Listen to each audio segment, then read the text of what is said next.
Hey, it's Free Talk Live, the live Sunday edition of the program. As always, you're invited to join us here. The toll-free number for you, 855-450, free like freedom.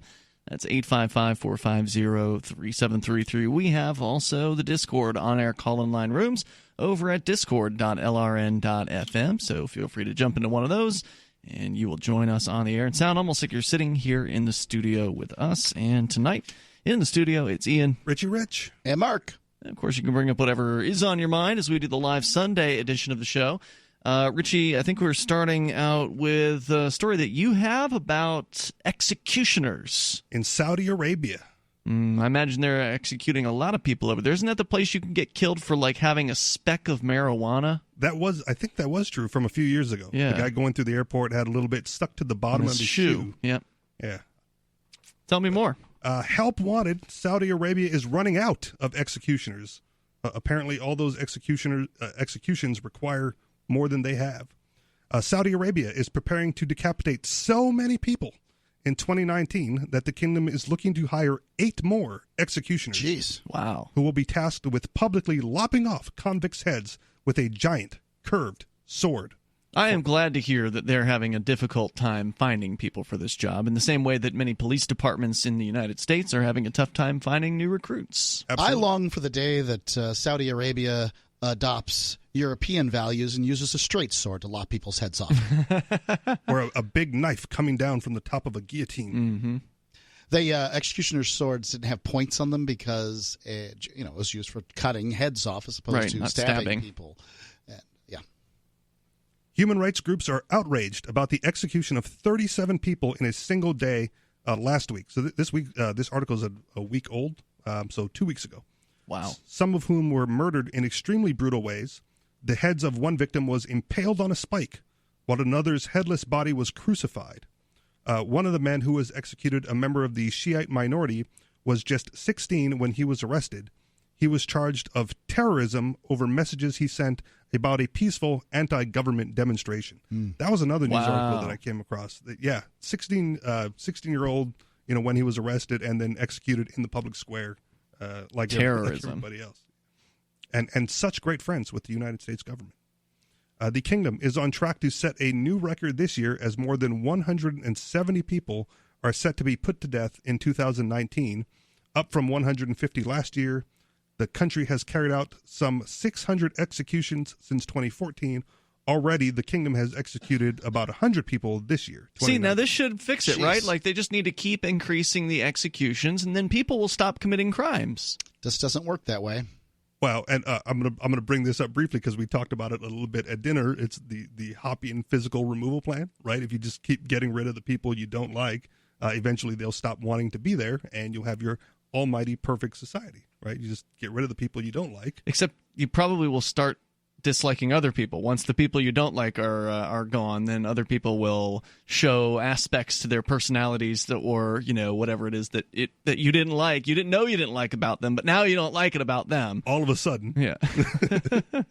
Before you know it, you're down to just you. And some people would be fine with that.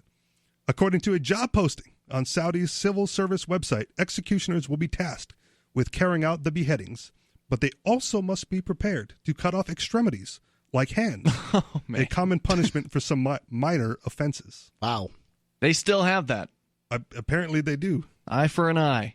Chop off the hand of the thief. Absolutely. That's not an eye for an eye. It's a deterrent. If you steal a loaf of bread, a hand's worth significantly more than a loaf of bread. So that's not the same. It doesn't have to do with the worth. It has to do with the crime that was committed. They used their hand to take the bread, so therefore... An eye for an eye is a standard, and that standard is something of value for something of equal value. That's not what goes on with the hand chopping thing. That's a different idea. And I don't know whose hands they're chopping off or what the story is, but there's some theft that isn't worth a hand, to my mind. I understand. You're not the person in charge of these countries. Nope. I think they would say that any theft is worth your hand being chopped off. And it's a deterrent to future criminals who might think about stealing in the future. That's the claim. Well, in Iran, they had a situation where, a man threw acid in a beautiful woman's face because she didn't want to be his wife. And I can't have you, no one can. That general premise. And she was given, after several appeals, the opportunity to have acid dropped in his eyes so that he was blind. She was blind, blinded by this. And, so basically... Did she or did she choose to... She chose that. Yeah, she stuck to it adamantly. Yeah. Like she was offered money, she was offered everything, and she stuck to the eye for an eye thing. And I got to say, good for you. I would recommend practicing forgiveness, but I understand why somebody would want to... Practicing forgiveness is not going to get your face, turned back the way it was. Isn't going to give you your sight back. Neither's blinding two wrongs don't make a right. Nope. But a society full of men that believes that somehow they can throw acid in people's faces, it's not like that doesn't exist over there. Mm-hmm. So somebody has to stand up and say, I'm going to make this stop. And is she going to make it stop? Probably not all on her own. But if some dudes start getting acid thrown in their faces too, maybe a little bit of get back will change things. We'll see. Saudi Arabia has one of the highest execution rates in the world. Suspects can be put to death after being convicted of terrorism, homicide, rape, armed robbery, and drug trafficking. Executioners use a sword known as the sultan to remove the condemned man's head from his neck. Public executions typically take place around 9 a.m. after the convict is led into the public square. Crowds often cheer as the man is killed. Oh, I'm sure. And that's probably why it's unlikely to stop anytime soon, because it's a spectacle. People like it. People like it. They're bloodlust. I'm sure that would be true in many societies, probably most. Yeah. I'm wondering if anybody listening to the show tonight wants to bring back public executions. Because right now, and as I understand it, at least I don't know if this is true in all states, but in some states, it's usually only like the family of the victim and whatever state officials and such can go to an execution. Journalists? Okay. Yeah. You could end up in one if you wanted to. You mean as the victim, or no? Well, that's certainly a possibility. Or the perpetrator. If you're saying I could go see an execution if I wanted to as a journalist. Talk about it. Yeah. Well, not in New Hampshire because there's only one guy on death row here, and who knows when they're going to put him to death. And unfortunately, they did not get rid of the death penalty yet. The governor in New Hampshire did sign a veto against what is a veto-proof margin. So now they, have to go and put it to another vote to try to get the veto override on that. And I was at a political meeting with some Republicans this weekend, and one of their main characters, House Minority Leader guy, was there talking, and he was saying he's got to convince 47 Republicans to change their mind on this. And I'm like, I hope you can't do it. Hopefully they can get this veto override, and New Hampshire can abolish the death penalty, which, by the way, from what I understand, would not affect the one guy on death row. It would not get him off of death row. And the governor probably wouldn't commute the sentence either. Right. So he would still be sitting on death row. That's my understanding of the situation. It would just eliminate because that was the punishment he was already given. In the same way that, Mark, when they legalize marijuana, which they haven't done here yet, but they've decriminalized it. When they legalize marijuana in some states, they generally don't automatically wipe out the records of the people. What they'll do is they'll pass another bill that says, okay, if you got a marijuana conviction, you can send $100 to us and we'll wipe it off. for $100. Right.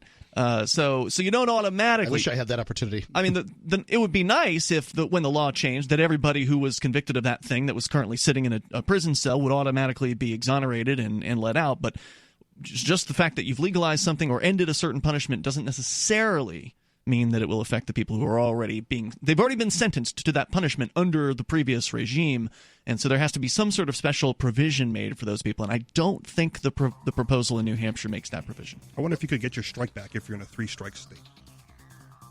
That's a good question. Toll-free number here is 855-450-FREE. That's 855-450-3733. You probably could if you filed for whatever annulment in that case. 855-450-3733. More on the death penalty. Executioners apparently wanted in Saudi Arabia. So if you need a job, it's Free Talk Live. And you don't mind.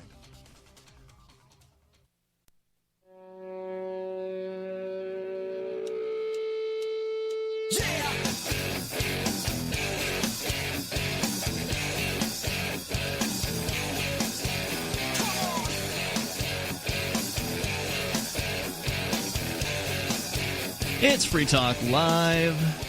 Live Sunday edition of the show. You can dial in. The toll-free number here is 855-450-FREE, like freedom. That's 855-450-3733. Joining you in the studio tonight, it's Ian, Richie Rich, and Mark. And don't forget that Free Talk Live will be heading out to Fork Fest coming up in just over a month. It's going to be here before you know it. Fork Fest 2019. It's the third annual decentralized libertarian camping event at Rogers Campground, the beautiful White Mountains of New Hampshire. It's June 13th through the 18th, so make sure you mark your calendars, and better yet, just call up Rogers Campground and reserve your camping or RV site, or even a motel room if you prefer. It's a great time because, well, you'll be around other people who care about freedom in a very beautiful location. And we'll be there broadcasting, but there's also going to be all kinds of things to do because the people that attend Fork Fest are doers. They're people, a lot of them want to create a thing for you to enjoy. So there's going to be man camp going on. There's going to be parties thrown at the AnyPay tent. They're going to have like a party tent with all kinds of like crazy sound speakers. Stephen was telling me he's got some pretty amazing sound equipment that he's going to be bringing out there. Seminar on drone piloting too, I believe. Really? Yeah. Very cool. So yeah, there's going to be all kinds of like educational, fun things to do. I've heard there's going to be a classic board game night that Taryn Lupo's throwing. If you're not there, you're going to miss out. Go to forkfest.party. You can learn more about the event. It's June 13th through the 18th. Forkfest.party. There's the Forkfest forum, the Forkfest Telegram chat room, where they've already, Ernie Hancock from Declare Your Independence already has organized T-shirts for this year, which has never happened before. So it's wonderful to watch, the self-organization happen, where nobody's telling anybody else what to do, and just people just kind of doing whatever it is they feel called to do. And it'll all work out for what I think will be a really fun event. Play some Monopoly for crypto money. That could happen. Forkfest.party. All right, so we can continue with your calls and thoughts. We were talking about the Saudi Arabian government putting out an advertisement looking for more executioners. Apparently, this is a task. 8 of them. Yeah, they need 8 more because they're killing a whole lot of people there. And I guess it's just, I don't know why you need 8 executioners. I mean, what was it, 30 in a day? It's a tasking job. Like, I don't know. How many heads can you chop off in one day without getting... I mean, if you can chop one off, then presumably you can chop 10 off, right? There are people that work in slaughterhouses that are killing, large mammals by the dozens in a day. Yeah. All right. Well, I mean, it said they were slated for 170 set to be put to death this year. So that's only one every other day. Oh, you only need one executioner for that, then. Right. That's why I don't understand. Half day. That's how I see it. Look, I'm not saying it's easy. I'm not saying I support it. I'm against the death penalty. I think that, as we've talked about many a time here, but I'm against lazy executioners too. Let's you go. don't want to go halfway through. We got that would be a mess. You just get a heavy sword. Let's go to Jeff. He's in Chicago. Jeff, you're on Free Talk Live, watching on YouTube. Go ahead. I have some questions about the Second Amendment. What are your thoughts? That's your question? I'm for it. That was the question? That's the question? Is he still there? Did he hang up? Jeff? No, I'm there. I'm here. Okay. So your question is, what are our thoughts on the Second Amendment? Yeah. I wish it had been written more clearly. Like, apparently, shall not be infringed is not good enough to prevent 20,000 laws on the books in the United States that infringe gun ownership. I think it should have been more clear on, who can own and who can't. I mean, did the Founding Fathers really think it was a good idea for mentally ill people? Did they have mentally ill people? Did they think it was a good idea for them to have firearms? I mean, I don't know any of this stuff, but I wish that there was some more clarity on it all, but it's not. I don't think it's the right law, but it is the law. And I'm of the opinion that the highest law in the land should be enforced, and even to its own detriment. If the Second Amendment is a good idea, let's go with the Second Amendment. What do you think, Jeff? Yeah, I have another question. No, I asked you what you think. What do I think? Yeah. I think there's been many shootings going on in America lately, and I heard on the news that there was a shooter screaming, "Listen to how..." Sorry, I thought he was going to say something else, but who knows where it was going. Yeah. Oh, you dropped Listen him? to Howard Stern, maybe? I think it was going to be listen to Howard Stern. Okay. I'm not sure. I think could, but it's recorded right now. You know, if language is getting in the way, like I am of the general vague opinion that everything should just be rewritten in common parlance. Yeah. Right. If this is the issue, if we're getting stuck on where the comma was and what those words mean, and that comma is a big deal. It's a big deal. You're right. But if that's the sticking point, right, then it must be the sticking point through the entire Bill of Rights, the entire Constitution. For sure. And so not scrap it, right, but edit it in such a way that the language is clear to people currently living today. And that any, if you're going to have a Supreme Court, and again, not for that so much either, but if you're going to have that, let them be the ones to interpret it and then rewrite it so that at least there's an understanding from top to bottom of what all the little words and nuances mean.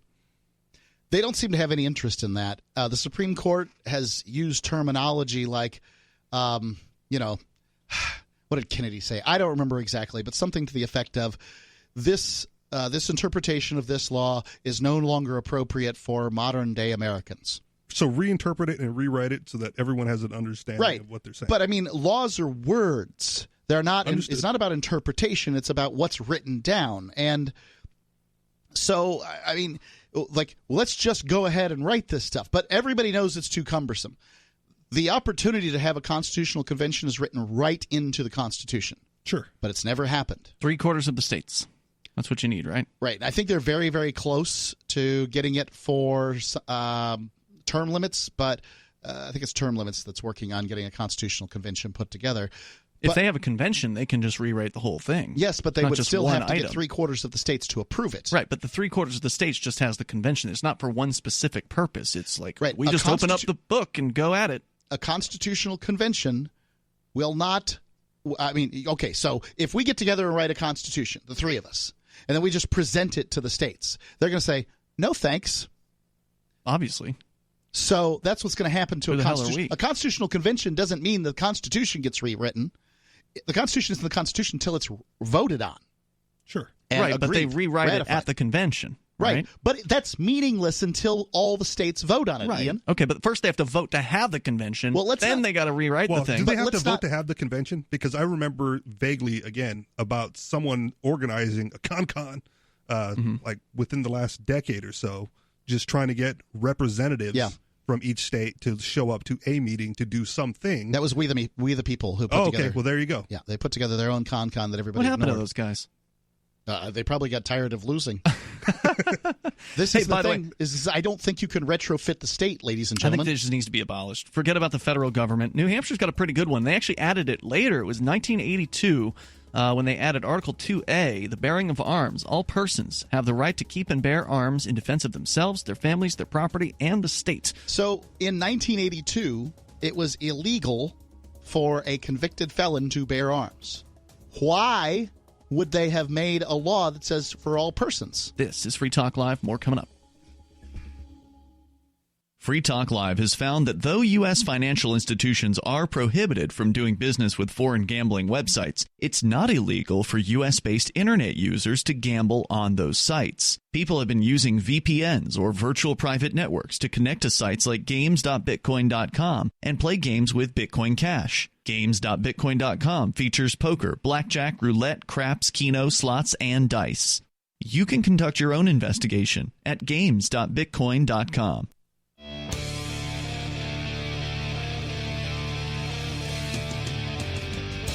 This is Free Talk Live, and you can bring up whatever you want. Just dial in toll-free here at 855-450, free like freedom. That's 855-450-3733. We do have the Discord on-air call-in line rooms. Just go to discord.lrn.fm, and you can join us there. And with you in the studio tonight, by the way, it's Ian. Oh, sorry. Let's try that again. Rich E. Rich. All right.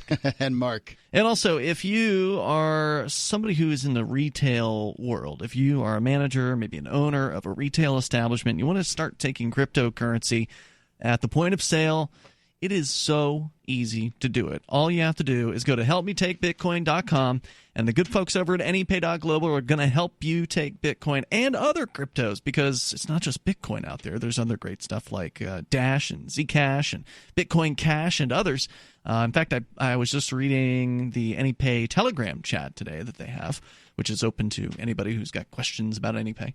And apparently they're up to 10 different cryptos that they accept with AnyPay, which means that you get this nice little app that's available for iOS and Android devices. You load that up on your tablet at your point of sale, and then that's part of the few steps that you have to go through at helpmetakebitcoin.com. It's they super also easy. have a map that allows people to find you. That's true. And the people that spend cryptocurrency are fiercely loyal. They want to be able to spend their cryptocurrency, and they will reward a business that does it. There have been times where I have gone and I've thought to myself, oh, yeah, I kind of want to get some Chipotle. No, wait, they don't take crypto. I'll go to Thirsty Owl, the local bar, and just get something there. Right. As long as they have the iPad ready. And they do. They do. They've the local merchants, they've loaded up the app. I think almost every merchant in Keene now has the app. It used to be they didn't have an app. It was all on the web. So they keep improving the product quality and the ease of use. And, in fact, now you don't even need an account at AnyPay, which is amazing. Go to helpmetakebitcoin.com. Get started there. It's super easy. They'll walk you through the steps. Helpmetakebitcoin.com. As we continue here, whether it's the death penalty, the Second Amendment, or whatever is on your mind, we go to Gilbert listening in Vegas. Gilbert, you're on Free Talk Live. LRN.FM. I'm just going to hit the dump button. 855-450, free like freedom, as we continue here. So we were discussing the Constitution, the Bill of Rights, specifically the Second Amendment. Somebody had called in to ask about that. And I was saying, you know what? Forget about the whole federal government thing. Let's just call it a day. It's a failed experiment. When you talk to people and you ask them the question, well, what exactly does the federal government do for you? What is it that you value them for? Safety. They have a real tough time. A lot of people have a real tough time answering that question. They protect America. That's usually what will eventually come up is, well, there's the military. It's like, well, wait a minute. The military's all over the rest of the world stirring up conflict. So they're not exactly doing much to protect you. In fact, you could argue they're doing the opposite, because if they're in other parts of the world killing people, then that's probably going to create more terrorists in the future. It was military intervention and the United States using the military to back up foreign dictators that was stated, among other things, within the 9/11 attackers. Osama bin Laden. Yeah, the Osama bin Laden's manifesto thing. So, I mean, if you presume Osama bin Laden was behind 9/11 and whatever, I don't care to have the conversation. But if we assume all this premise, then the military, as it is used by the politicians, people that we call liars and thieves, because you can have all the accolades you wish to have for the military, and that's fine and dandy, but you can never forget for whom they work and how you feel about their bosses. A team is only as good as the director, and the director of the military are the 535 drunken sailors in Washington, D.C. Well, we can still support the troops without supporting their mission, Mark. I'm not sure how one does it, but that's what they're told. That's what I'm told. And let's just go ahead and say that. No one wishes for peace, so I've been told, as it has been written in the past, no one wishes for peace more than the soldier. If that is true, let's stop supporting the ways that these guys die. So if you want to join the discussion, you're welcome to. Our number here is 855-450-FREE. Was there more that you wanted to share out of that story out of Saudi Arabia, or do we pretty much cover the You pretty much covered it. There's like piece? 1.5 more paragraphs, but it's not. It basically just reiterates. So I know, Mark, you had another story that you wanted to share with us about Navy SEALs, and they had a corrupt official of some sort, chief that they tried to turn in? Yeah, that's a guy that's a non-commissioned officer in the Navy, in this case. Yeah. Okay. So WBUR.org, the article here, Navy SEALs reported their chief for war crimes. They were told could threaten their careers. This is how politics works, boys. This is how politics works. Mm-hmm. And the military is a political organization. Absolutely. And if Navy SEALs are reporting you for killing, chances are good you're way overboard. right? These are the guys whose job it is to kill. And I imagine they get a little but only who they're ordered to kill. Callous to it. I understand. Well, but they're not. People aren't ordered to kill individuals. People are ordered to. They have a directive, and they fit things within that directive. Sure. And what we've seen over and over again is sometimes people that the American public would like to not see it fit within a directive do, and they die too, and that's unfortunate. But let's go on with the story here. Navy SEALs turned in their leader, the chief, for war crimes. He faces murder charges. We go inside the secret culture of America's elite warriors. Let's see, right here. Sorry, this is a hard decision. The ethical culture of any complex organization requires dutiful work and strong leadership, and thankfully our Special Operations Forces have that. And there's a sincere and strong commitment to building and driving an ethical culture within this community from the very senior leadership through the ranks. However, I worry about the damage done to ethical culture of our military and especially Special Operations, SOCOM, when we politicize these cases and make them yet one more football in our culture wars. Yes, absolutely. On one hand, every individual is innocent until proven guilty. That's certainly the case here, and we must respect the military legal process and allow the case to play out. On the other hand, we can also not stack the deck against those who are willing to speak out about what they believe was wrong. Ian, now, is this this an story editorial piece? Has changed since I read it. Where is it? It's from WBUR. Okay. Is it public radio? Do they have the edits in there? Sometimes they'll edit stories and they'll mark it as such. Yeah. This is say last updated down at the bottom or something like that. Yeah, I'm sorry. Well, what did you think it was? I mean, what were you expecting? I had read a story previously where they had talked about the Navy SEALs turning in their chief and then facing ramifications for it, and being prepared to face the ramifications. They believed so strongly in what happened that they were willing to do it. But the page has changed since I put that in my show prep. What do you think happened? Memory hole? I don't know. Is it still? This is an editorial piece, or was it always an editorial piece? It sounds like an opinion piece.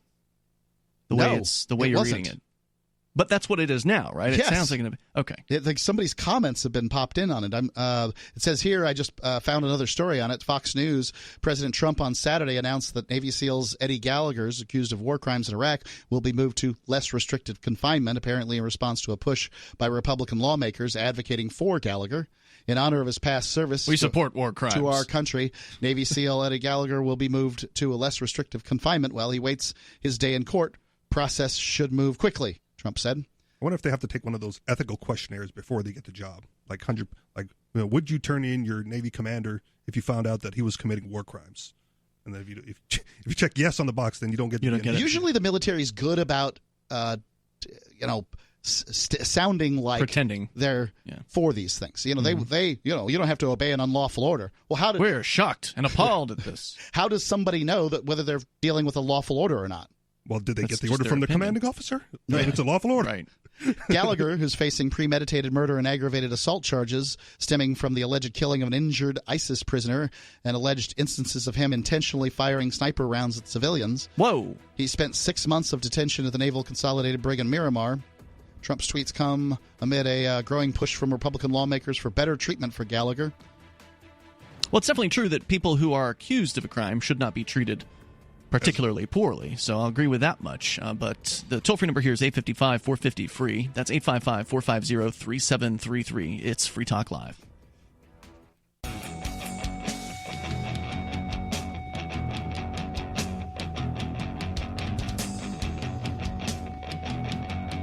It's Free Talk Live. You dial toll-free to bring up anything that you want. Our number is 855-450-FREE, like freedom. That's 855-450-3733.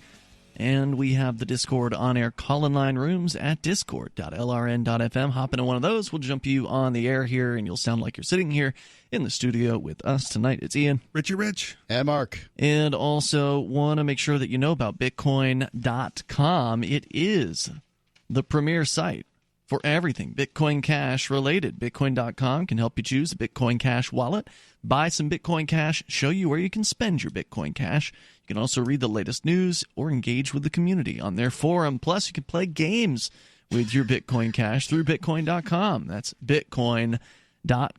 And Mark, you and I are planning on going to the Bitcoin.com home offices. Yeah, it's going to be fun. In Tokyo this week, which should be interesting. I have never been anywhere outside of this continent, basically. North America. I went to the Bahamas once as a kid. So. That's the continent. Yep. Yeah. Well, I mean, it's not connected, so it's not technically the continent, is it? Yes. All the islands are considered the continent as well? Sure. So continents rest on shelves. This isn't the easiest question to answer, Ian, so I can understand why you have some confusion. I'm not going to try to make you look stupid in this one this time. So, for instance... That's okay, because I'm not stupid. I'm just ignorant. Okay. If you want to make a distinction there, that's fine. There is a distinction. I've always made a distinction. Yeah. Yeah. The smart people tend to make the distinction between stupidity and ignorance. Thanks. However, stupid is as stupid does. So, if you think about Europe and Asia, for instance, what distinguishes Europe and Asia from being a different continent? I don't know, but I've never figured out stupid is as stupid does. Like it's if you do stupid things, you're stupid. Oh, okay. So Forrest Gump always said that, and I could never really make heads or tails. of what it Forrest meant. Gump didn't do stupid things, although he was pretty clearly stupid. He was intended to show you the difference in the statements. Ah, okay. So Forrest Gump would be considered a smart person because of the success he had in life. However, he obviously had some mental processing issues. Sorry, so you were saying about shelves and continents and such? Right. So if you look at Europe and Asia, they are one landmass. And honestly, Africa's one landmass too. Just because they put the Suez Canal in there, you could walk from South Africa to the Bering Straits. Right? I don't know where that is. Okay. All right. This is all one landmass. You were talking about shelves. Right. Shelves, is that the kind of the earth that's underwater, basically? Is that the idea? Right. So there's different ways to determine how many continents there are. Some people say that Australia isn't a continent. Some people say it's part of the continent of Oceania, which is which includes all those little islands New that Zealand. are around it. Yeah. The difficulty there is distinguishing where the line is between Oceania and Asia. And it's not the easiest question to answer. It's a murky subject as to what a continent you're saying is the continents don't have anything to do with the water. Not really. Ah, see, I never knew that. Most islands are attributed to some continent or another. Not all of them. I imagine Bermuda, for instance, which kind of sits in the middle of the Atlantic, is just kind of considered this anomaly that isn't on a continent. Somebody's going to correct What about me. Hawaii? It's kind of way out there. Yeah, I would say that's probably true. Too. Yeah, I don't have an answer. I mean, it's way out there, right? It's pretty much it's one of the ones that's in the middle of nowhere. Like all the other Polynesian islands, there's a landmass, a large landmass nearby that you can kind of associate it with, but not Hawaii. It's like few little rocks in the middle of nowhere with nothing really nearby.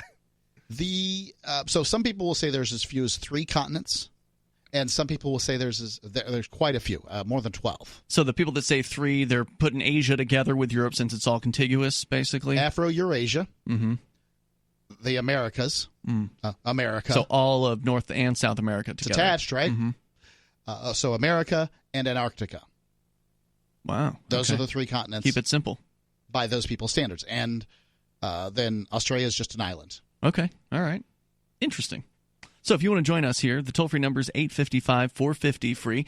So you found the story that you had thought that you lost or did lose temporarily. What's going on with this website? I was very frustrated with the way this story was treated on the WBUR.org You sure it wasn't website. just you? I read this story previously. I couldn't tell you what happened. They added comments to the top part of the article. So you found the story that you had read previously. Where was it? Yeah, on the same page. Oh, downwards, down towards the bottom of the page, basically. Right. You had to scroll down a little bit past the new commentary, which is I see. Don't listen to the facts of this because it's bad to politicize. Is what basically the commentary was saying. It's dangerous to politicize these things.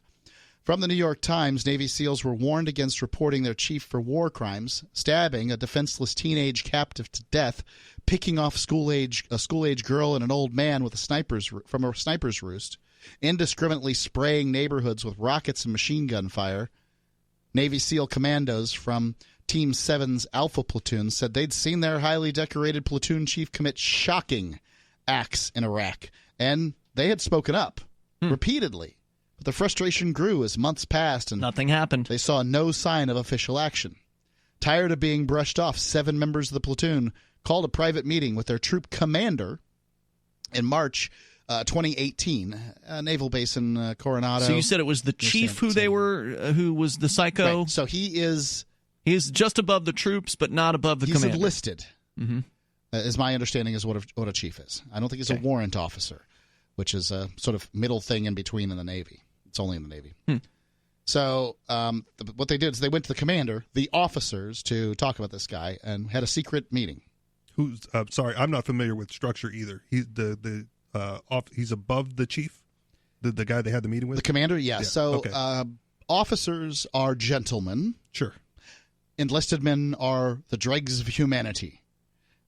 Warrant officers are people in between that have been drug up. The better of the dregs is the way it is. Remember, the structure was put together in France long before the United States existed. Okay. So, they're the serfs. Enlisted men are the serfs.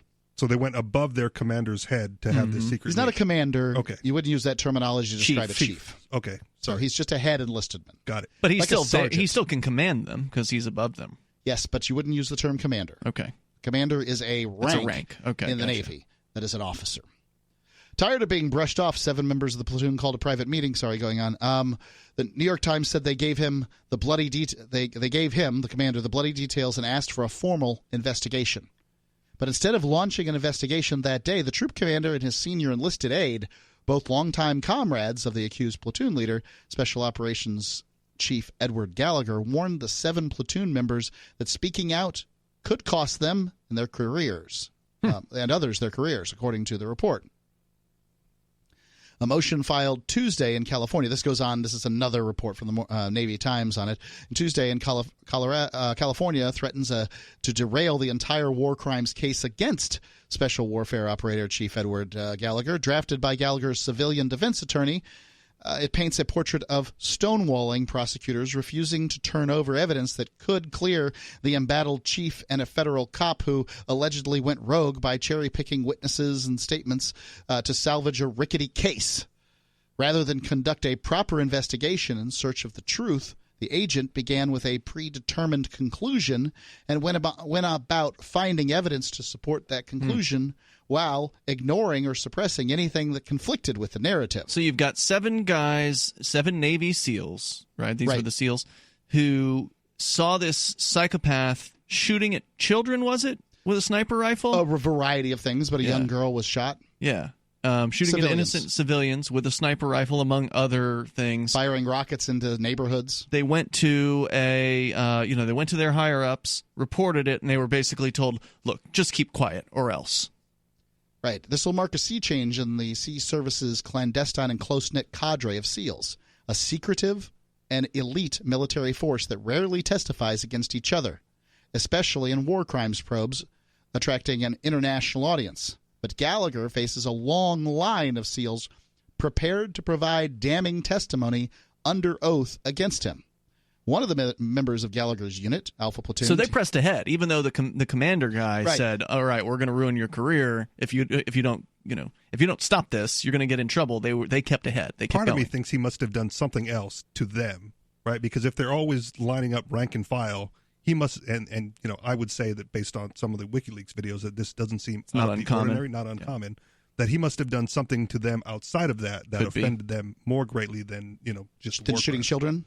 Well, I understand how that would, that looks to us, but as a Navy SEAL, that's a possibility, right? Area, like maybe the thing is that Gallagher's the one good SEAL in a platoon of a-holes, and he turns against them. He somehow strokes the brethren in the wrong way, and they're willing to say anything to get him thrown away. And that's a possibility. Yeah, I'm not even saying he's a good guy. I'm saying he did something to offend them more greatly than the ordinary. Yeah, who knows what the other internals possibility are, is that he's such a flaming lunatic that even Navy SEALs who probably have seen their fair share of horrifying things happen in war were shocked by these war crimes. 855 450 free talk live. Don't you hate that feeling in the pit of your stomach when the police pull you over? Most people have no idea how to handle it properly, and they promptly get fed into the municipal fee-generating meat grinder. Or maybe you recall that feeling you get when you go to the mailbox and see one or more letters from the IRS. You get a sense of impending doom, don't you?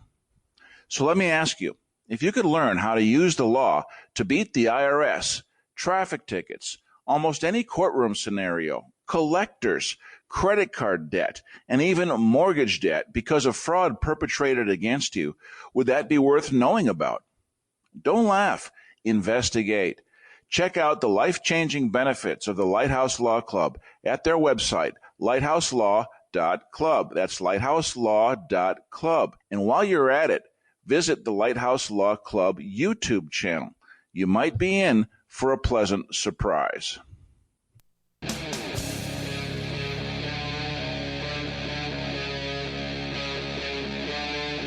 Free Talk Live.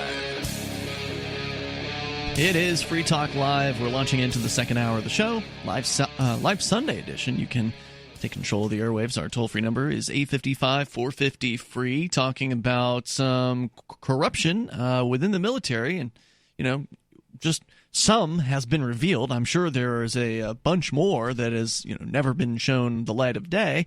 But in this case, it is a commanding officer or a chief in the Navy. Naval chief. He's a chief of the Navy SEALs. Not an officer. He's an enlisted man. Yep. But he's ranked higher than the lowly SEAL. Right. So a sergeant is higher than a private. He's right? the equivalent of that, right? Right. So there's about 5 different types of sergeants. There's E1 through 9. Okay. E stands for enlisted, and there are 9 ranks that are a possibility. It's like a pay scale. How does 9 equal 5? I'm going to tell you. Okay. This is like crazy military stuff, so let's hear it. I don't think it is. There are 3 types of privates. Okay. So E1 through 3. There's a corporal or a specialist. Does the 1 through 3, are they higher? Is a 3 higher ranked than a 1, or are they all just like they do different things but on the same level? No. Each one of these is higher than the other and can tell the other what to do. Is 3 higher than 1? Yes. Okay, got it. A 3 is a private first class. I can tell you the Army stuff a little better than I can the Navy. Sorry, Navy guys, I'm doing my best here, okay? I don't have anything sitting in front of me to tell me all this stuff. And then the warrant officer thing gets even crazier after that. And I couldn't even speak to that. So there's E1 through 3. There's E4, which is a specialist or a corporal. And then E5, 6, 7, 8, 9. I believe E9 is a honorary position, not really a real position, if that makes sense. But I could be wrong on that one. Maybe that's that special E10 or something. I'm not 100% sure. Now, where's the sergeant? Sergeants are everything from 5 to 9. Thought the corporal was 5. The corporal's 4? Corporal's 4. Okay, got it. So this guy that's how there's 4. A chief. So he's anywhere from an E5 to an E9. Got it. And it sounds like he was in the military for a long time, and thus could be an E6 or E7. And so for those just tuning in, this guy in the Navy SEALs, this chief, was allegedly doing some pretty horrific things. Mark, can you recap briefly? He was allegedly shooting at children and civilians with a sniper rifle? Well, I'm going to get this big thing here. 2 other Navy petty officers, SEAL petty officers, told investigators Gallagher bragged about slaying 10 to 20 people a day on deployment.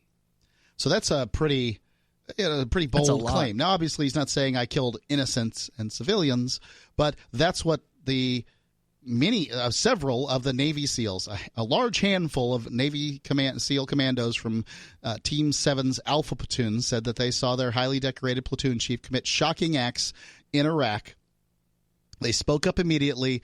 Their commanding officer told them, hey, your careers could be on the line. They felt that this situation where he had been shooting, in one case, a little girl, shooting an old man, a young girl, and a violent spree that prosecutors contend might have claimed hundreds of lives, where he fired rockets and other explosive I heard machine things. Guns the first time you read through it. Machine guns and rockets into a town. Some people in the military will tell you that these guys are not uncommon, that there are people who just are bloodthirsty, bloodlusting individuals who know they can get away with murder, and that's why they join the military. I've heard from more than one person telling me that. I believe that. So this guy could just be typical. And which is why you asked the question, maybe he did something typical. Maybe he did something to these 7 troops to piss them off. Yeah, I agree with Mark. I wouldn't say he's typical necessarily. How about not uncommon? Because it's not uncommon. Not uncommon that someone would do the type of things that he did and not be, persecuted, I guess, not prosecuted yet, but persecuted by his subordinates as much as this guy without doing something else to offend them, and I wouldn't even care to speculate what that is. Stabbing to death a defenseless teenage captive. Oh my! Picking off a school-age girl, an old man from a sniper's roost, indiscriminately spraying neighborhoods with rockets and machine gun fire. Now just think about it.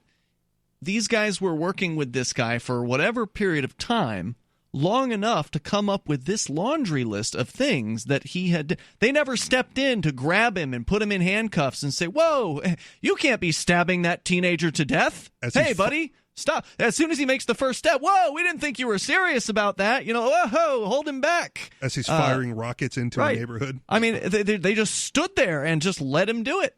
That's just Gallagher. Let him go. Well, I don't know what they were thinking at any given time. They don't have a particular response. These guys stepped up, and eventually, at this point, no other Navy SEAL in history has ever done what these guys did. They're still, to my mind, heroes for having stepped up and trying to hold some. Well, what they're doing is they're putting a yardstick out there and saying our career is that of America's heroes, and we're not going to have this guy sullying our name. And I think that's a bold. They and had brave it thing for to a have done. long time. Apparently, they had him sullying their name for however many weeks or years or whatever it is that he was. By the sounds being of a psycho. it was acceptable. Yeah, Their commanding officer said, "You guys could lose your careers over this. Are you prepared to continue on with this?" I think bringing it to the light of day sullies their name, because otherwise we wouldn't have heard of it at all, Sure. and they would still be in the public eye, heroes to the vast majority of the American I don't public. think that there's this. Honestly, I don't think this changes anything about most people's view, because this is a bad apple. If you've got 7 Navy SEALs stepping up to testify against you, you're a bad apple. But I don't think the average American is going to have a particular problem with the SEALs over this. I think this is what they're doing what they had to do. No, I don't think you're right. I don't think the average American is going to have a problem with them. They will look at them as, oh, well, thank goodness they turned that guy in. After he murdered however many countless people that they witnessed him do it and did nothing to stop him. What were they supposed to do? 7 of them. There were 7 of them. Yeah, but they aren't always in the same place at the same time. Okay. Well, they can be in the same place at the same time, and they could have done something about it, but they didn't until later. Well, how many would it take to subdue him, as he's, again, indiscriminately firing One bullet rockets? would take care of it. Okay. That's right. But then they got some splaining to do if they end up with a dead body on their hands. Right, especially the guy who's in charge of them. Do they not have handcuffs? Is there not somebody they can... You see what happens when they go to the boss, though. Mm-hmm. The boss says, hey, guys, you could lose your careers over this. I think that there's an endemic maybe problem in Special Forces. Special Forces is an organization the problem's the military, more than most in the military, designed to kill. Mm-hmm. So when somebody goes in there and they kill and kill well, when killing is their business and business is fine, get a promotion, as it were. A business is good depending on your genre of music.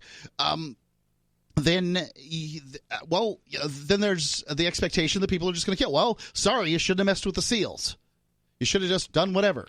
I'm going to go to the phones here. Was there one more point that you wanted to share? No, I've got through what I wanted to say. All right, let's go to Matthew in Louisiana watching on YouTube. Matthew, you're on Free Talk Live. So y'all discussed 2 possibilities before you went to that interminable news break. Then there's the third possibility, and that is that your news source is misleading you. Who's your news source for this story? WBUR, right? Okay, so that's the page, but it aggregates. So Navy Times, New York Times, WBUR, Navy Times, Fox News. BUR is an NPR station in Boston. I heard and the only reason I know anything about this at all is I heard during my periodic treks on listening to Sean Hannity's radio show. Credible source. Hoping that he was talking about something I might be interested in 2 weeks ago, and he had on the senior chiefs lawyer who says that the entire story that's being put out is basically, a load of fabricated bovine scatology. So this they're guy's going to have some evidence, right? This guy came on national radio and called 7 Navy SEALs liars. Is that what he did? Yes, he did. Okay. Yes, he They did. could be. That's what we're dealing with here. When the Trump administration what he said was then that they were liars so much as what the news media is reporting isn't what they actually said. Stand by, Matthew. Toll-free number here is 855-450-FREE. That's 855-450-3733. Or maybe it's what Richie suggested, and that is the 7 guys were the ones that were doing the crimes, and maybe this one guy tried to stop them. Who knows? We're coming up here. Free Talk Live. What's the evidence?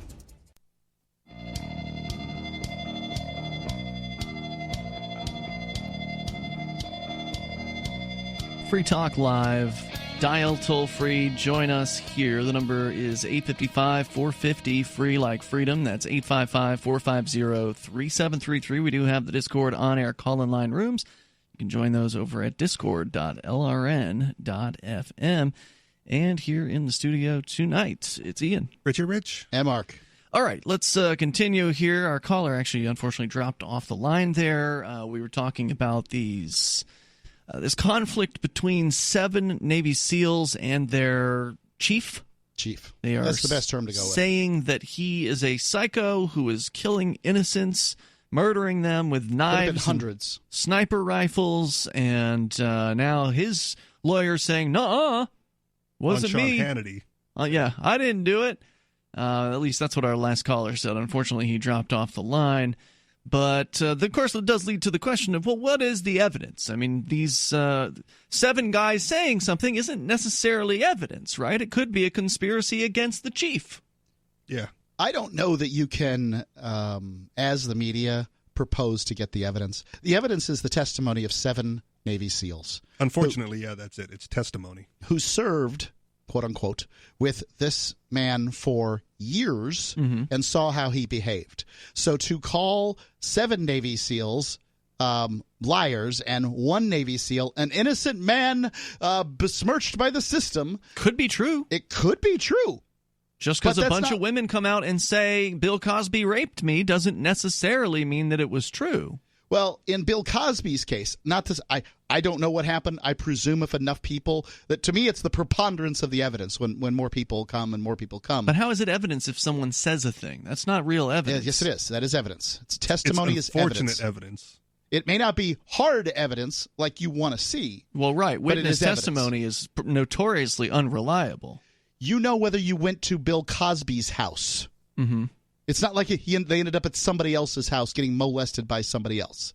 So, yes, that's true, but you're not talking about identification here. You're talking about the recollection of things happening. And when, I don't know how many, but several young women believe something happened, and they keep piling on. But in Bill Cosby's case, you're talking about a rich guy who has an estate that can be sued. When you're talking about the master chief of your platoon, they've got nothing to get. Like, there's no reason to. Well, they want to put him away. Maybe they don't like him. Well, and they're putting their careers on the line too. Mm-hmm. Maybe they do like him. Maybe they're just saying that he's a psychopath. We don't know. We don't know. There's no way to know. But when you're using the Cosby analogy, I just want to remove the one thing is what appears to be gain. These gentlemen have nothing to gain. He's never going to get a new commander, get a new chief. They already have a new commander. Really? They could refuse to testify at this time. They could say, sorry, I bumped my head and I've forgotten everything.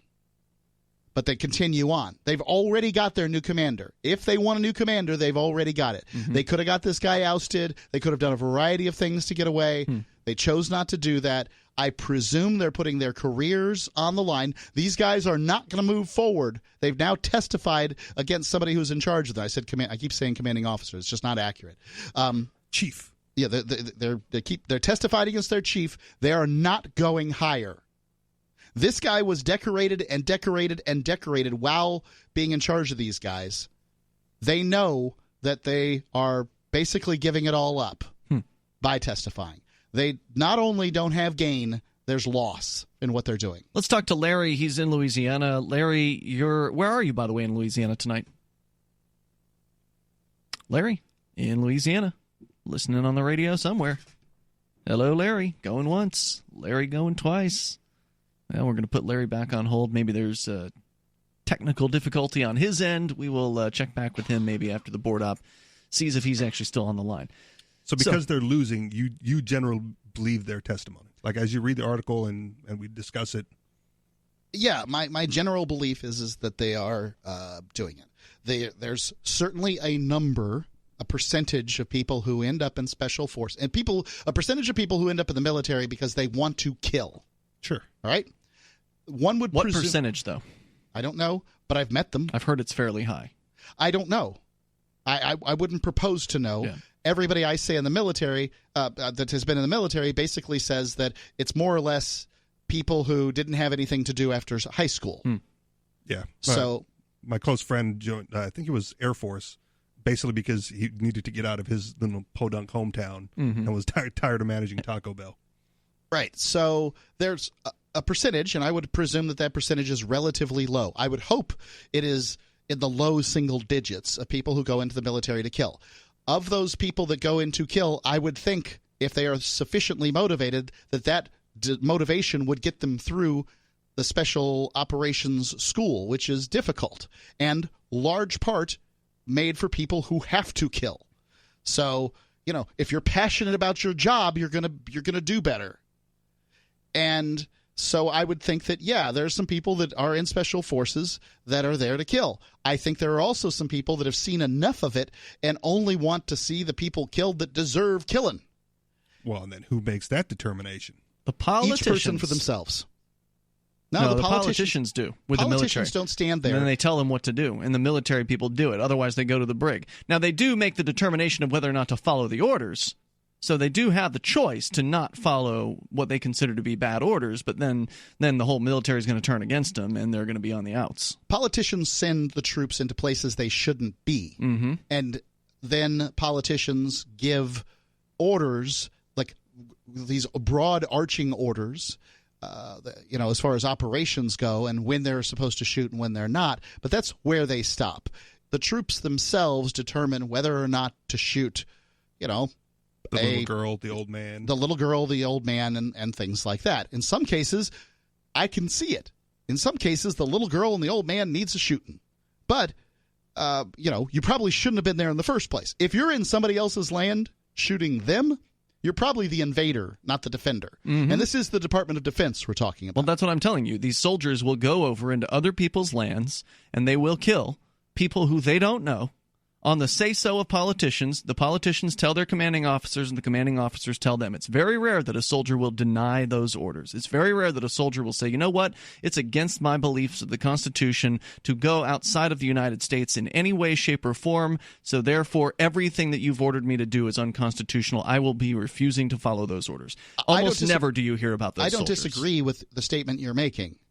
So I agree with the statement you're making. However, do you understand that there's a spectrum between people who are willing to follow the orders that they've been given to go to foreign countries, to prosecute a war that they've been told by the media and told by the politicians, and told by everybody is a good idea. Believe it as well. And then somebody who just hangs out of a helicopter with a 50 cal spraying a neighborhood. Like, there's a difference between those people. Not that much of a difference, but there is a difference. I'll give you that there is a difference, but there's not that much of a difference. You're still killing innocent people. This psychopath shocked Navy SEALs. Yeah. And that's probably allegedly tough to do. Right. So the Navy SEALs say they were shocked. That's what they say. So, but they weren't that shocked for a long time. Then they finally did something about it. A court will never determine whether or not somebody's shocked or not. Okay, so the Navy SEALs get to say whether they were shocked or not. The toll-free number here, 855-450-FREE. How many innocent people had to be bloodily murdered by this psychopath before they finally decided they were shocked enough to say something about it? 855-450-FREE. I'm not calling these people heroes, not for a moment, Mark. 855-450-3733. You can bring up anything that you want here. This is Free Talk Live in the live Sunday edition. Are you concerned that liberty, free market economics, and the values that made America great are no longer taught in schools? Well, so am I. So I got my son the Tuttle Twins children's book series. My name is Jack, and I'm 11 years old, and I just started the Tuttle Twins. So far, I have learned that some people can use the government to ruin the economy and destroy people's businesses. Give all the young people in your life a chance at reason and clear thought, because they're not going to get it at school. There are 9 books in the series, and each one teaches a set of ideas that children aren't getting elsewhere. Go to TuttleTwins.com and use coupon code FTL to get 40% off. Again, that's TuttleTwins.com.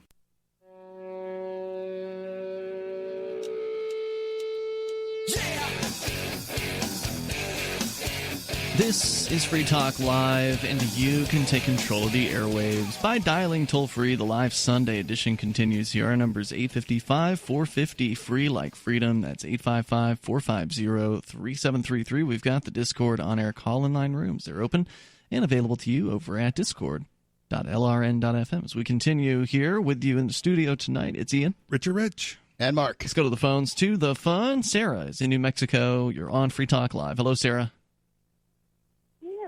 Well, I heard there's a Communist Party meeting once a month here in Albuquerque.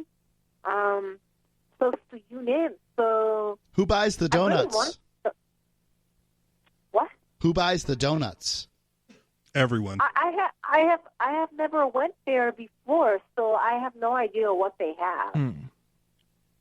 Are you going to go? Because I would love a report.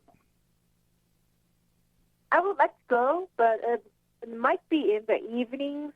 So, if I have hard time, if I have to be on the bus after dark, after 5 o'clock, forget it. That's why? What's wrong with the bus after dark? It's dangerous. Smokers everywhere.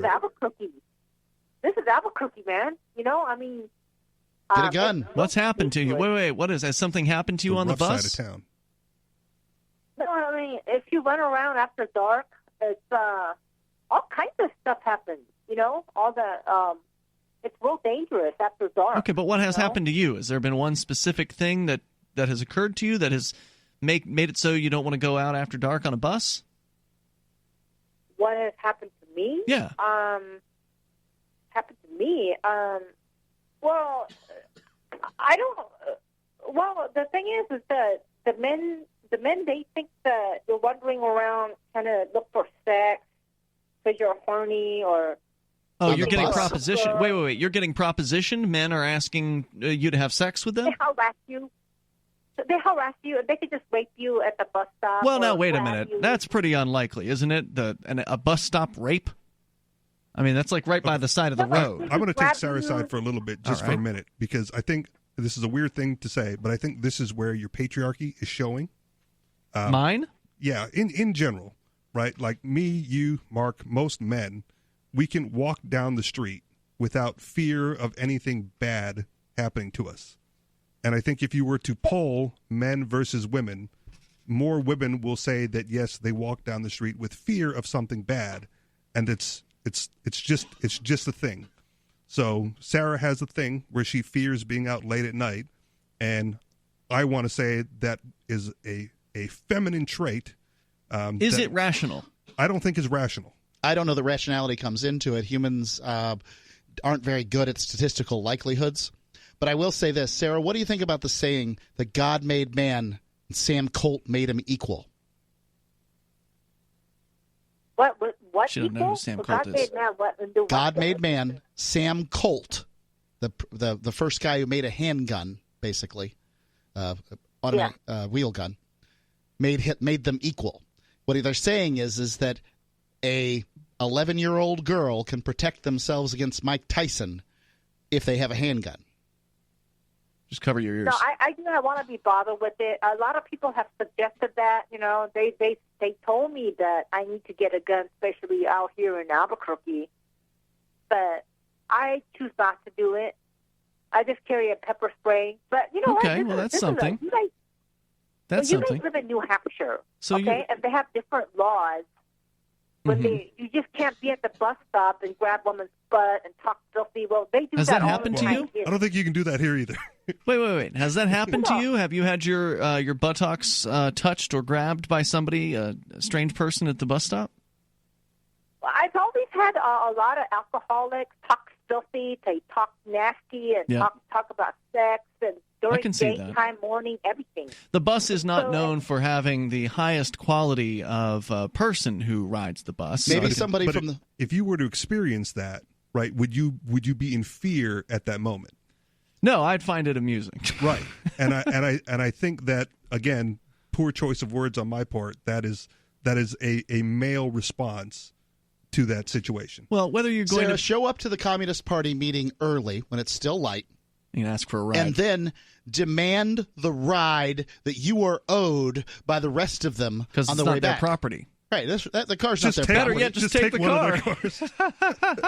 Well, the thing about it, what's exciting is that, they always have these the party meetings at churches. It's like a hideout. The church people are known, like the Unitarian Church, like I pointed out, they're doing all these political things. It's a cover. Because the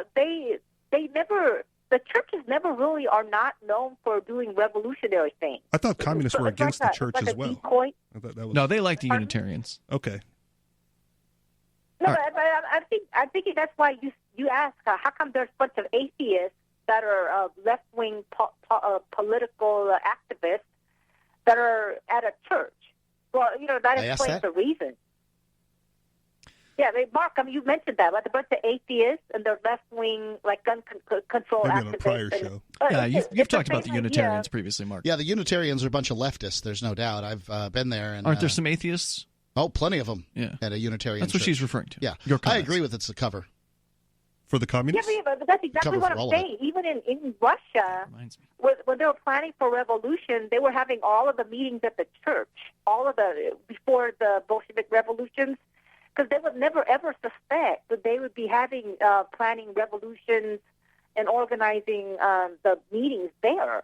Because the old ladies would sit there and pray, and they would just, we'll just pray to God, I'm starving, and I'm freezing, and I'm dying of sickness, but it's okay. It's God's will, and we just pray to the Lord, and that's how they were. And that's the reason why communists are atheists. They ban all religion, and that's what they would do, just sit around and pray to God. It's like, it's God's will that we're starving to death, but don't rebel. And that's why they have those meetings at the churches, and they were doing that, and so they're doing this.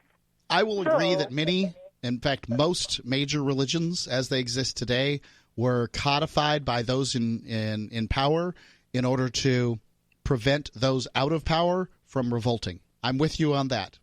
Do you even go outside? That doesn't make the communists right. It just means that I agree with that point. Do you even go outside of your apartment or your house at nighttime for like a walk? Does that ever happen? No, the men, they feel that, most women that are, I hate to say it, but most women that are in heat or they're horny, well, you see them walking around at summertime, walking around all night long. That's exactly what I do when I get married. I just go outside and take a walk. And hold on, are you talking about prostitutes, or are you just talking about average women in heat? Women walking around. Yes, women that are in heat. They do this unconsciously during the summertime. They get in heat. They don't know why they do it, but they walk around all night long because they're in heat. This is news to me. I didn't know that. I'm gonna have to start walking around at night to see if I can find some of these women. Thanks for the call, Sarah. That's exactly the reason why I get targeted. You know what I'm talking about? So the men think you're in heat. The men think you're in heat because you're out walking around at night. That's right. Wow. That's right. I got to say, I learned something new here tonight. You didn't learn anything. Sorry. That's some deep-seated biological responses, if that's true in any form or fashion. Thanks for the call tonight, Sarah. I definitely appreciate it. Stephen is in Indiana, listening online. Go ahead, Stephen. Hey, thank you very much. Yes, I had just two comments. I did 25 years in the Navy. I was a GMM. I was connected to the SEAL teams a lot of times. What is that? You did 25 years? What was the rank? 25 years, yes. Yes, sir. How old are you? And, How old are you? I'm 65. stand by, Stephen. We're going to give you a chance here to tell the story. Sound a little younger than that, but you never know what people how old they are. So Stephen's going to tell us about his time in the military and probably tie it into the psychopath chief in the Navy SEALs we were talking about earlier. We're going to continue with that call here, and your calls and thoughts are also welcome. Our toll-free number is 855-450-FREE. It's 855-450-3733. We also have the Discord call-in line rooms where you can join us, take control of the airwaves, bring up whatever's on your mind. On the way, the story that we never really got to, since we're talking about the military tonight, last night we did nothing more than really scratch the surface of the U.S. Army looking to recruit gamers into the military. You can share your thoughts with us as well. This is Free Talk Live.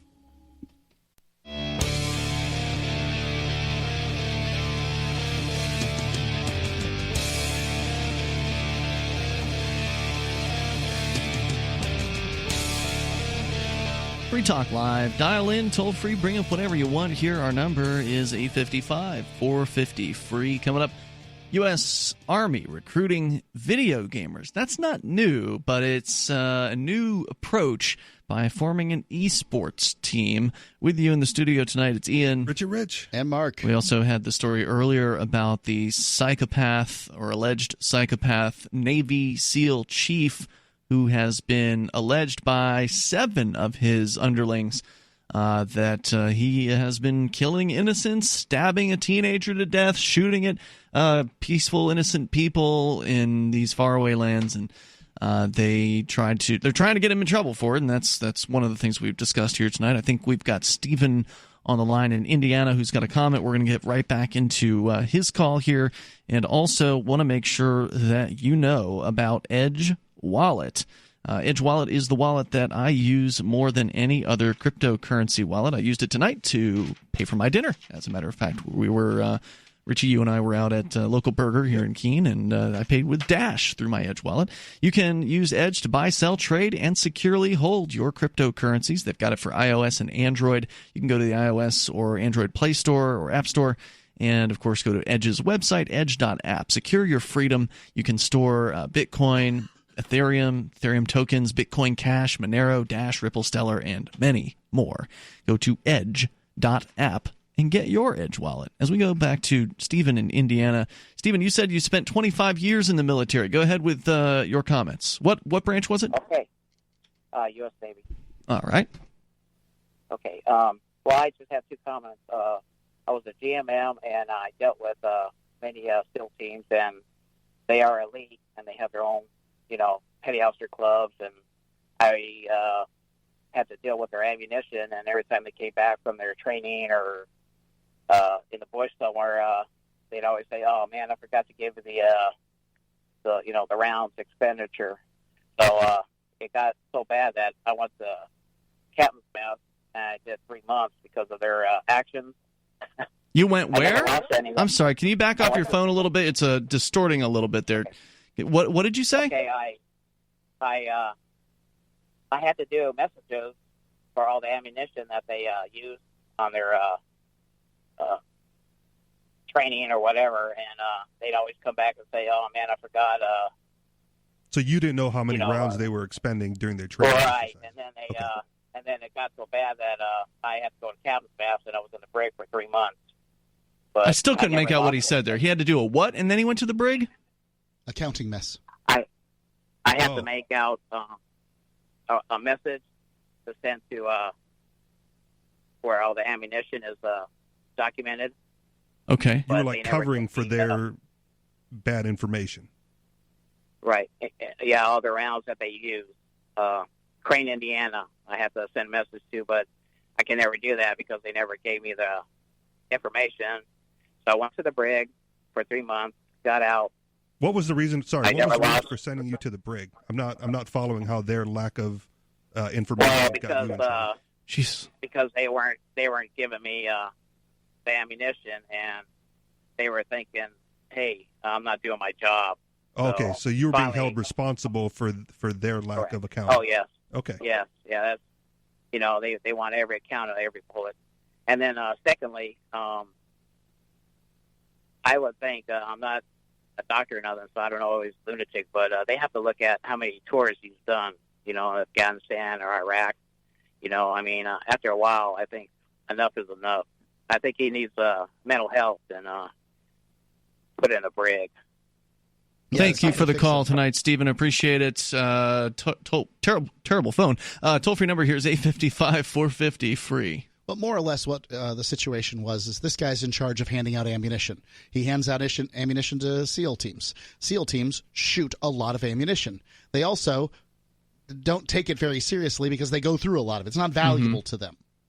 They did a poor job of accounting for their ammunition. How many rounds did you fire during your training exercise? Right. How are they going to know? They're firing fully automatic weapons. It's like, yeah, they just don't know. And this guy has to take the fall because, well, they're not taking good accounting methods. It's not their job. They're not accountants. They're the United States' most elite killing force. Yeah. So, they're not taking into account the accounting. They just throw the accountant in jail, more or less. The U.S. Army, according to CBS News, is looking beyond recruiting ads as it's trying to pitch itself to a new audience of gamers.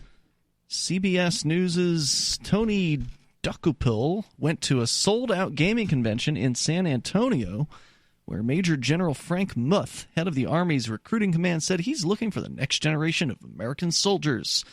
The reporter asked, is there something about what it takes to be a gamer today and what you're looking for Army jobs that overlaps?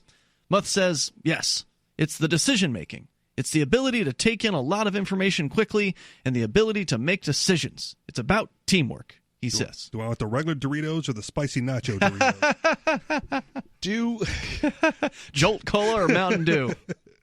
So are they creating their own team? Esports team. Esports team. That's so they're going right. to hire people to be in the military to go around on their team. Well, no. They've already got people in the military who want to play video games as part of their deployment. Imagine they do. According to the story here, more than 7,000 active-duty soldiers are now competing for 30 full-time positions, playing games like Call of Duty, Fortnite, and League of Legends, and hoping to compete in esports tournaments across the country.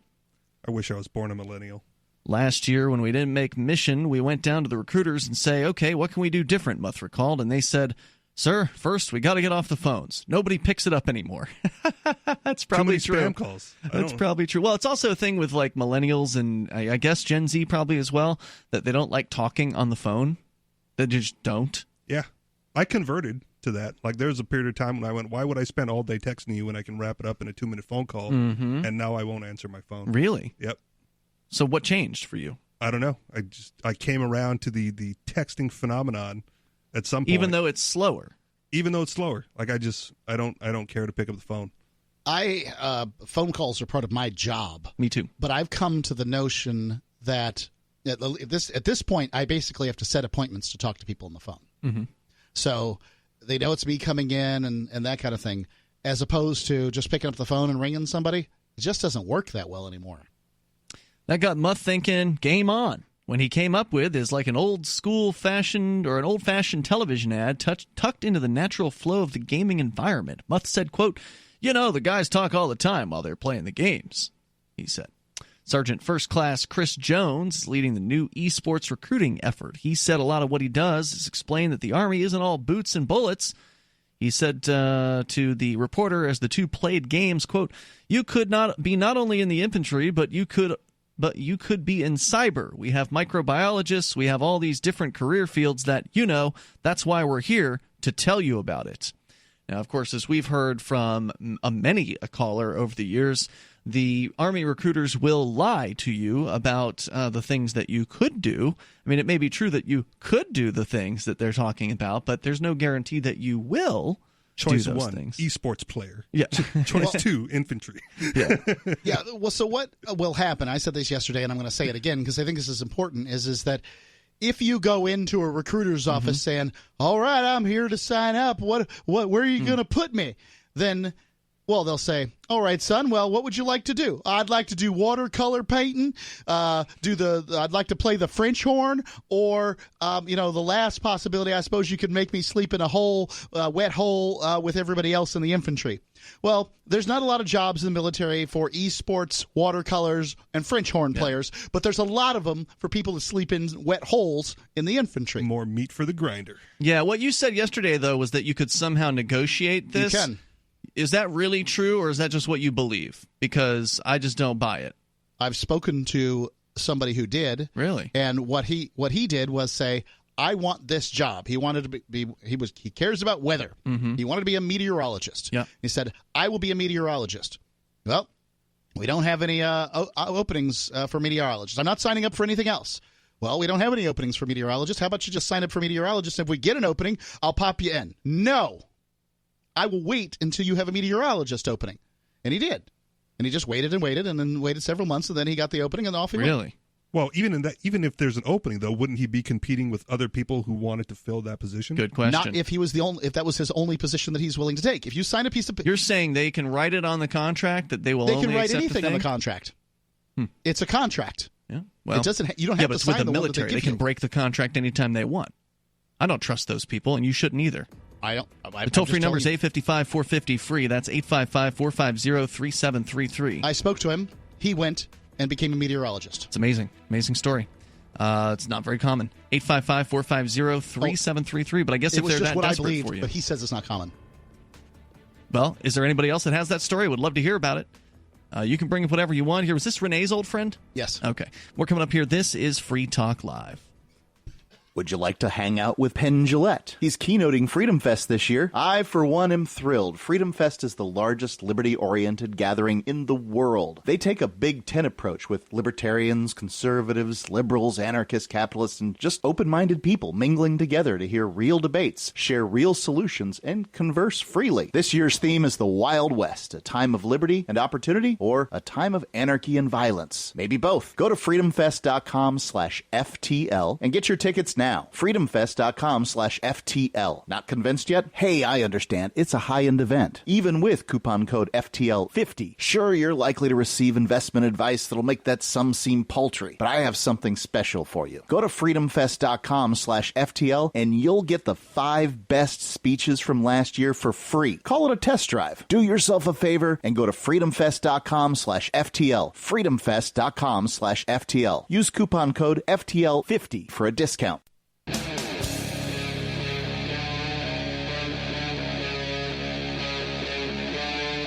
Free Talk Live.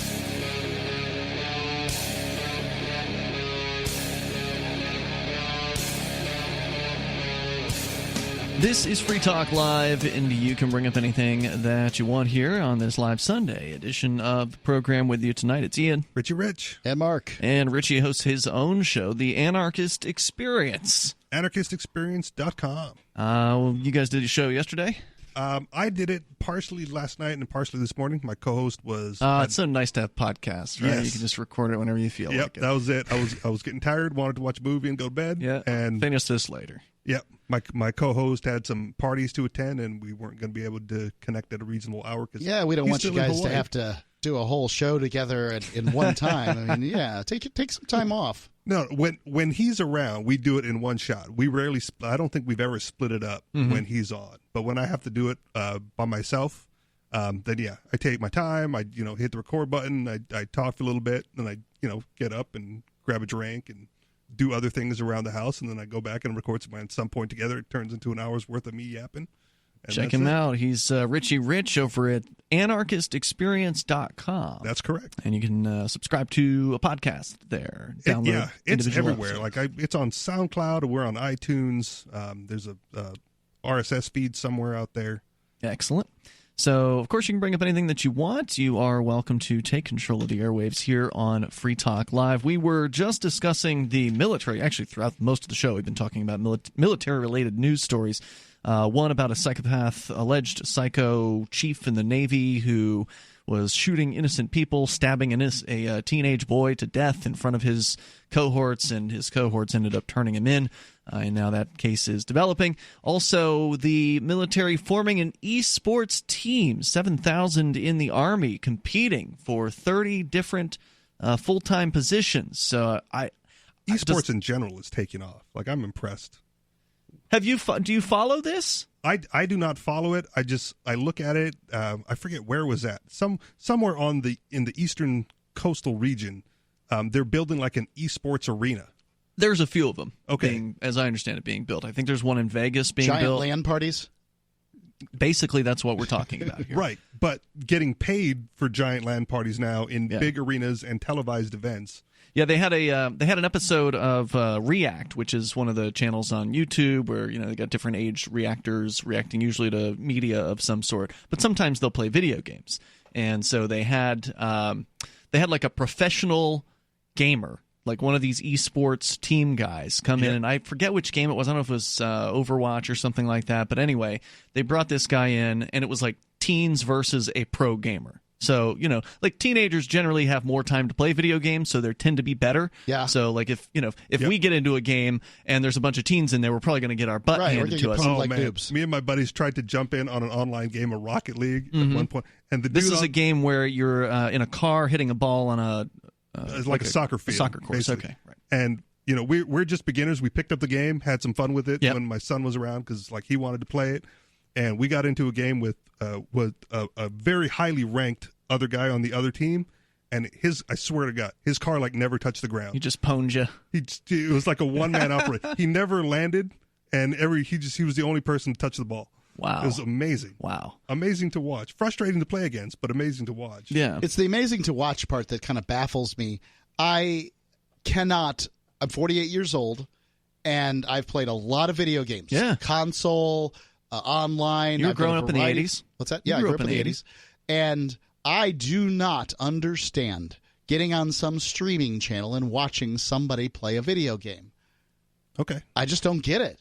Well, I can understand why people do it.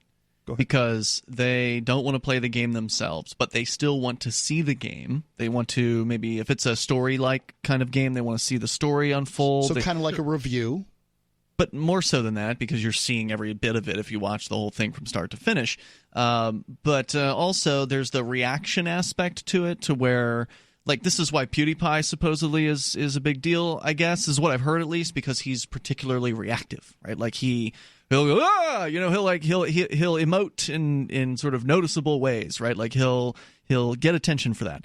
And so watching the person who's playing the game react to the game, it can be entertaining if the person is entertaining in their reactions. It could be that the person wants to see the game without having to pay for the game, maybe get a taste for what the game might be like without actually having to sit down and throw down $60 for the thing. Well, I also had friends when I was, a kid and played video games.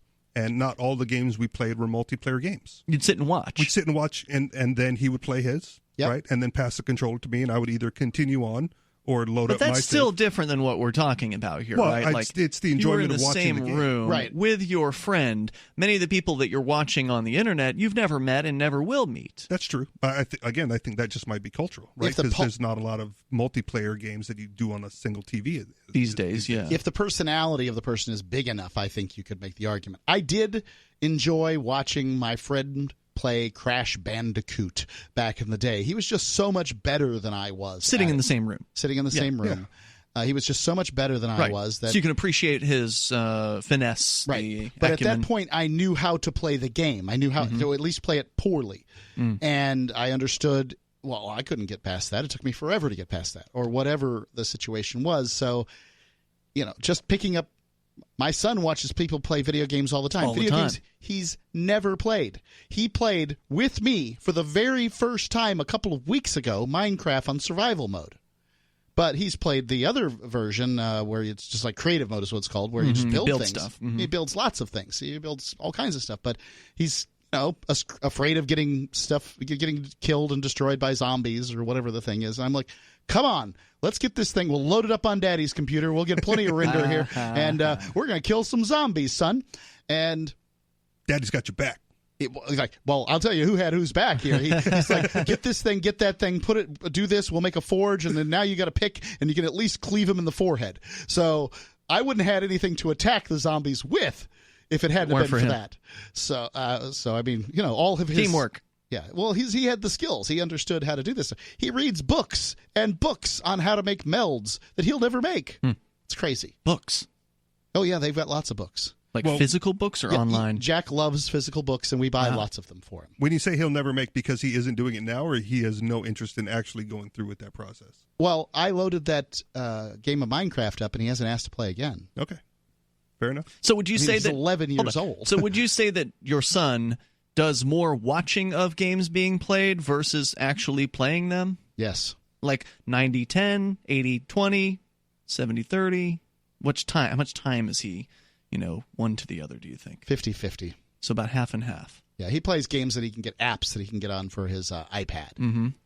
Major Destruction and things like that. So he's playing iPad games, the more simple games. He's watching other people play more detailed computer games on streams? Okay. And he doesn't have his own computer, or does he? Like a sit-down computer with a mouse, keyboard? He has a laptop. I can't see why anybody would want to play a game on a laptop personally, but some people do it. Depends how good the game is. Yeah. I mean, if it's an older game, you could get away with it, but you got to have a mouse. You can't use the laptop trackpad or anything. Well, you can plug in a mouse to a useless, laptop. right? It's mostly processing and graphic power. Yeah, that's true. So anyway, I guess I can understand it, Mark. It's just it's a newer thing. It's one of those things that younger people are really for a into. while. Twitch came out in 2011 or something like that, I think? That I don't know. Yeah, I think it did. But competitive gaming has been around, since like the LAN party days. Right. And it's slowly and steadily turned into, you could maybe make a career out of this. They are making careers out of it. Baffles me. And the more interesting thing is there's actually women involved as well, which of course you'd never see them in a LAN party back in the 1990s. It was all like, skinny or overweight computer nerds who were male, and they'd lugged their big monitors down to some part. I actually never went to one of these back in the day. I'm really stunned. Yeah, never did. Me neither. I guess I'm a console guy. I didn't run in those circles. I was a computer guy, but I never really, was going to lug a computer over somewhere just to sit down and didn't have enough friends for a LAN party. It would have been so much easier with a laptop. There you go. But I also couldn't afford anything like a laptop back then. The toll-free number here is 855-450-FREE. So now the U.S. military getting involved. 7,000 active duty soldiers are competing for 30 full-time positions. Does that mean that there's 7,000 soldiers who are actually competing in games? Are they having like a massive tournament inside the U.S. military? How else are you going to? Yeah, I don't know. How else are you going to know who's qualified? Right. What are your credentials, son? Yeah. How many headshots did you get in the game? It's Free Talk Live.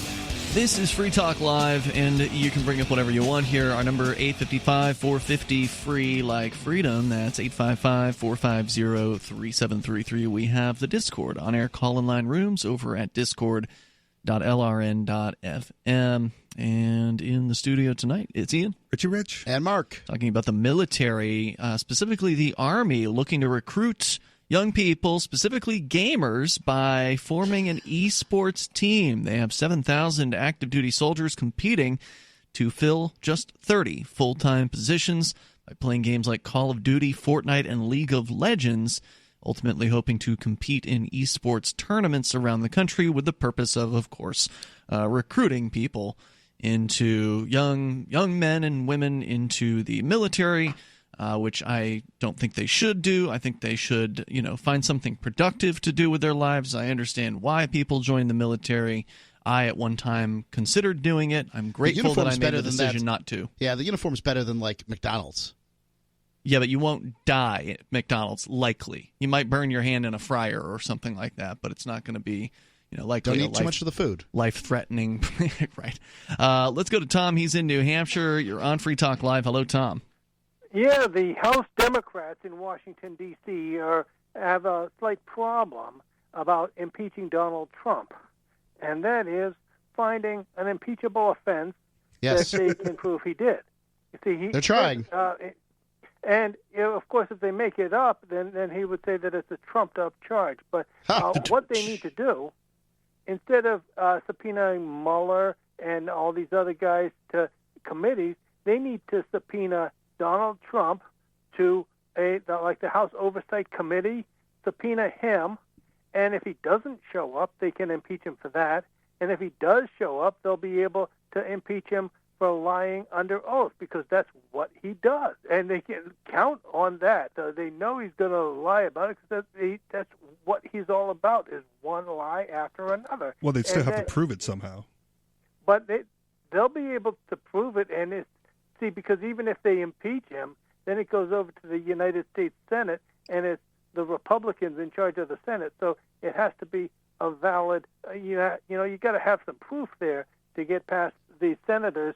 And some of them, of course, it's worse than the fully informed jury, because they don't care how strong the evidence is. They're Republicans, so they're going to acquit him anyway. And if it's a Democrat being impeached and it's a Democratic Senate, they don't care how strong the evidence is. Wouldn't that set a bad precedent for future Democratic presidents as well, though? Because all politicians lie, and if that's all it took to impeach one, then they should impeach them all. But remember, impeachment doesn't necessarily mean removal from office now, does it? That conviction by the Senate means removal from office, and that requires 2/3 of the United States Senate. So you have to have some pretty solid proof, but they'll have to come up with some pretty good questions, and then when he'll say one lie after another, and then they can impeach him for that. According to, Google here, how many presidents have been impeached in the United States? Only two have been impeached, according to this, Andrew Johnson and Bill Clinton, and neither of them were convicted by the Senate. So it's never happened that any sitting president has been removed from office. Thanks, Tom, for the call. The toll-free number is 855-450, free. David in New Mexico. You're on Free Talk Live, listening on the TuneIn app. Go ahead. Hey, I see you guys had done, or your friend had done a clip on this Sheriff Heath White that's charged. He's now charged in New Mexico with 6 felonies. What is for this? Taking what we talked about before. Sheriff Heath White in Torrance County, New Mexico, former sheriff. He quit his sheriff job because he got hired to be a judge in the Torrance County Court, and after he left the sheriff's department, the sheriff's position, he was replaced by the new sheriff, and the new sheriff did an audit of materials and found that there was discrepancies, and there were $162,000 worth of guns and night vision and shelving and generators is all missing. They found it all. A Navy accountant to keep track of all that ammunition. Yeah, and the news is that previously he had not yet been charged, so now he's been charged. Okay. It was interesting to note that he was never arrested. Embezzlement? It's right here. While receiving stolen property, and let me get the exact 6 felonies, including embezzlement over $20,000, making or permitting false public voucher, and receiving stolen property, which he himself stole it. He stole it and then he received it. and if convicted, up to 17 years. But what was interesting is he was never arrested for this. The rest of us might have been arrested if we had done that, but he's just allowed to just show up, never arrested, just show up to his arraignment. Was he indicted? And apparently there was. Pardon? I was saying he must have been indicted if there was an arraignment. Yeah, he was indicted, like I said, on these 6 felonies, and he's was never arrested, allowed to show up on his own to the arraignment. His attorney said some interesting things. His attorney is Sam Bregman.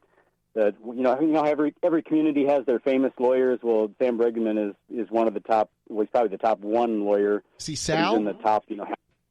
Pardon? Saul, you mean? Saul Goodman. Saul Goodman. Yep. Sam Bregman, Saul Goodman. And anyway, funny note interesting note anyway about Bregman. His kid, I forget his first name, but his kid, Bregman, is on the Houston Astros. His rookie year, they won the World Series. What was that, last year? side note. But anyway, the attorney says we've already done our preliminary investigation, and there's a defense to all of these allegations. This $162,000 worth of gear that was at his home and at this guy's business was there, and he was all explainable, I guess. And he says that the guy has done nothing illegal.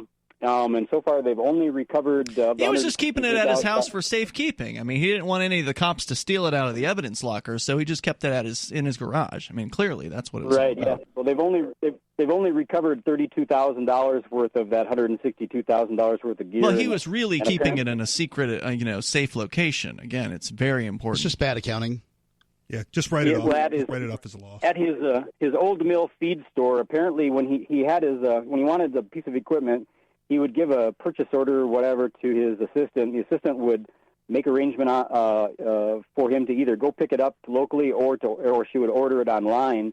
And when it was ordered online, a good percentage of the time, if not all the time, it was delivered to the old mill feed store, which is owned by the sheriff the sheriff at the time. And apparently, there's some records at the feed store showing that there were firearms that were there that had been sold. Firearms that were purchased with the county money that had been sold through the feed store. Wow. And apparently the money pocketed. The salary he makes as a sheriff just wasn't enough.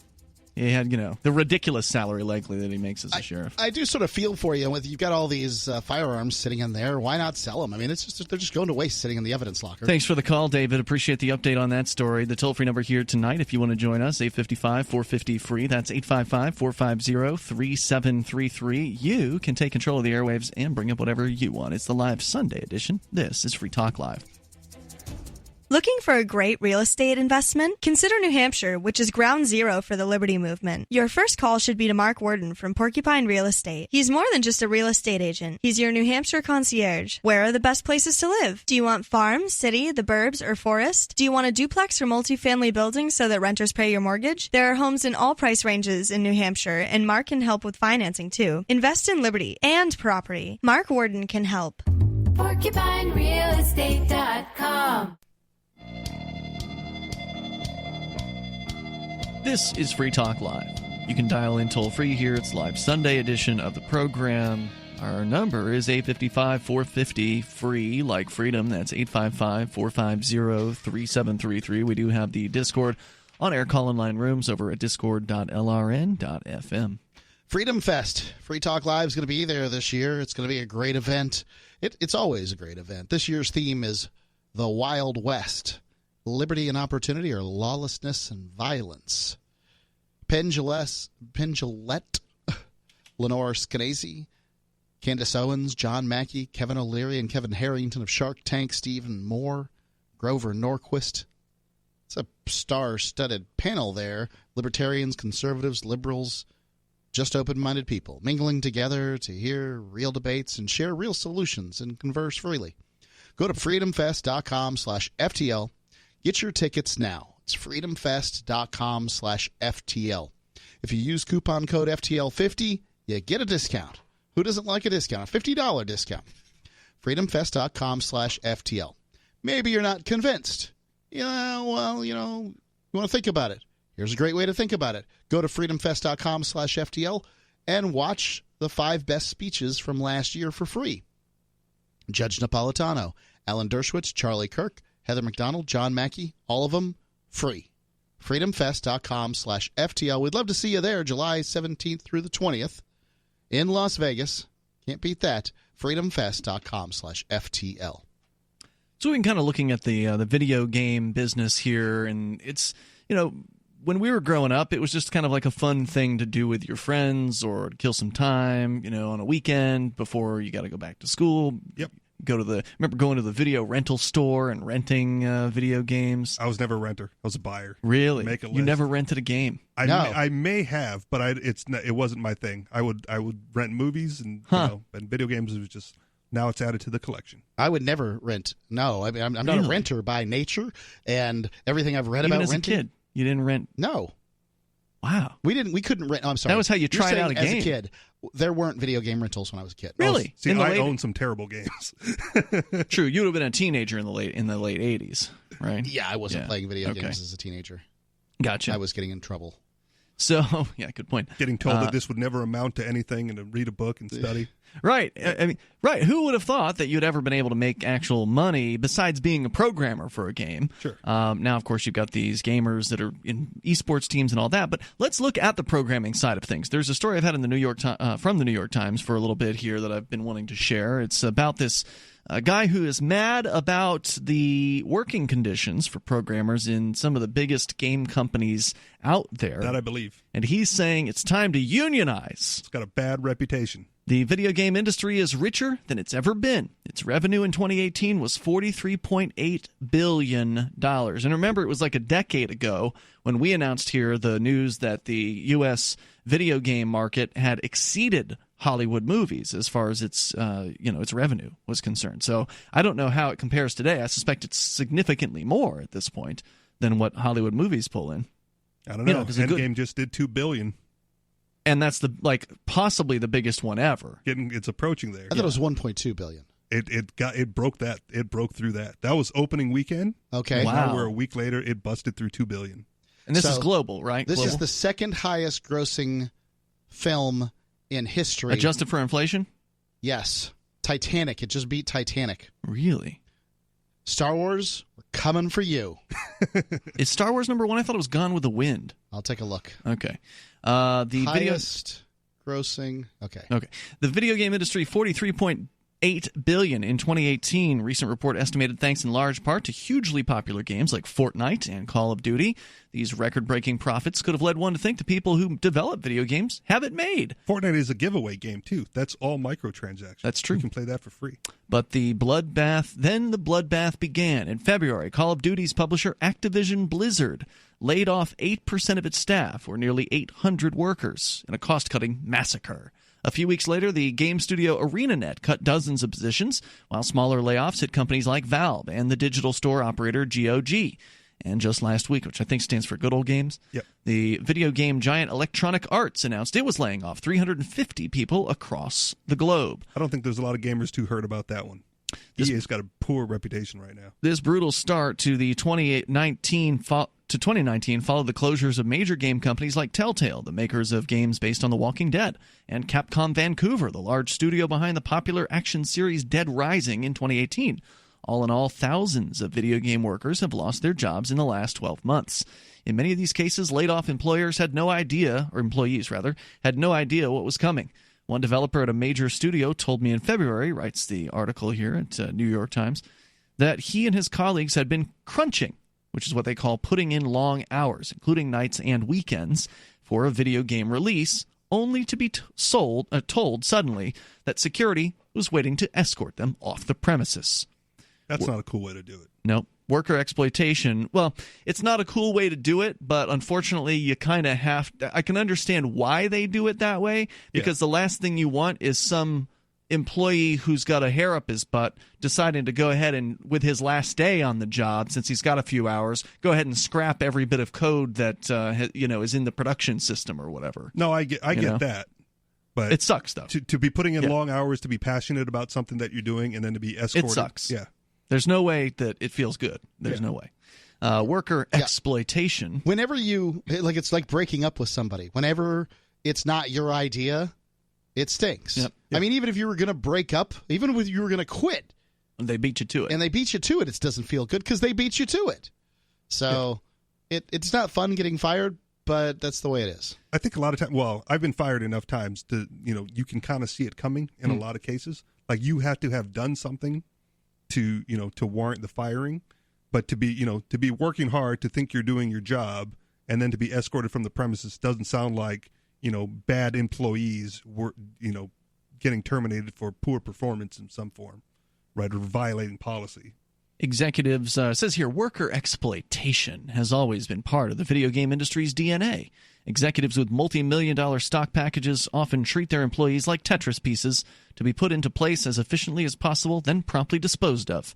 For many kids who grew up with controllers in their hands, being a game developer is a dream job. So when it comes to talent, supply is higher than demand. Some people who make, and I think the same thing's true of video game streaming, right? Like there's literally millions of game streamers out there. Some of them are hugely popular, and the rest of them, not so much. Some people who make video games receive decent salaries and benefits. For instance, he says experienced programmers at the richest studios can make six figures, but many do not. Quality assurance testers, those who play a game repeatedly in order to spot glitches before they're found by consumers, can make as little as $10 an hour. For those living in expensive cities like Los Angeles, working extensive overtime can be the only way to make ends meet. By comparison, Activision Blizzard's chief executive Bobby Kotick made $28.6 million in 2017. Well, spread that around. A quality control person who's playing a video game for a living isn't. I mean, I don't know what to say, but is how much do you want to pay this person?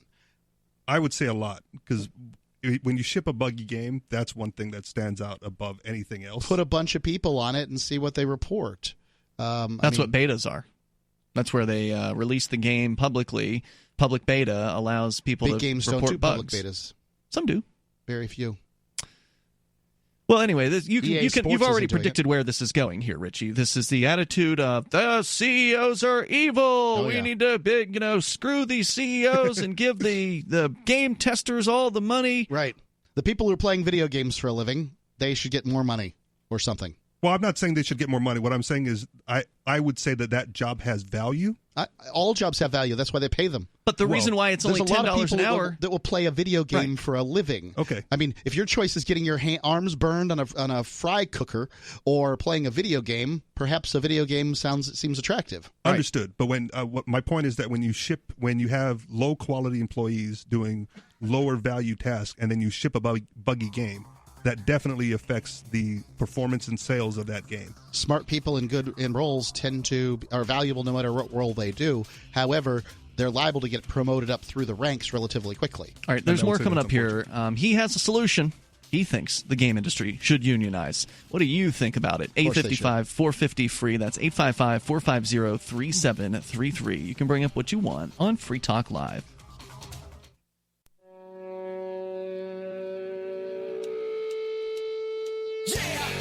Yep, it's Free Talk Live. Moments remain here, enough time for you if you jump on the phones right now. The toll-free number, it's 855-450-FREE, like freedom. That's 855-450-3733. And you can join us online at freetalklive.com. Liberty.menu. For years, libertarians of all stripes have wanted a directory of liberty-minded businesses. We're helping to build one. It's a Liberty.menu. It's a tool for your community. And at its core, it's a directory for events and businesses and digital content. Listings can be rated and reviewed, and there's a bit of a social networking aspect that you can connect and share with others. Use Liberty.menu. The use of Liberty.menu is exclusively for individuals who reject the initiation of force and those who agree to abide by the ethics of the non-aggression principle. So put your voluntarist ideas into action at Liberty.menu.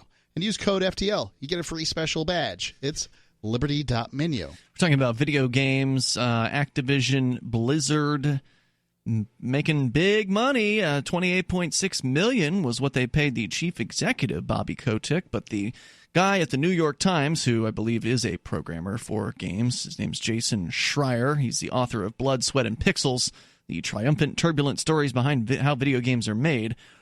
He says that game programmers need to unionize, and we'll get into that here. But saying that the chief executive, in addition to the $28.6 million, also included cash, stock, and other compensation, 306 times the median Activision employee salary. He says there's only one way for these workers to push back against the way they're exploited, while franchises like Call of Duty churn out money for those at the very top. Unionization. I think you covered it earlier when you said that it's a supply and demand issue, right? They're not exploited. They're just easily replaceable because there's so many other people wanting that job. But what is exploitation? Is it paying somebody the lowest possible wage for the job that they do? Is that exploitive, or is that just what the market will bear?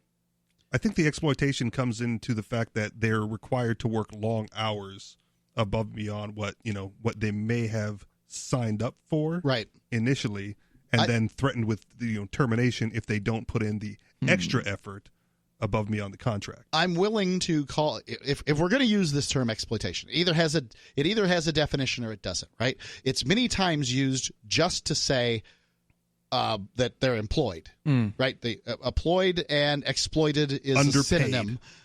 Underpaid, whatever.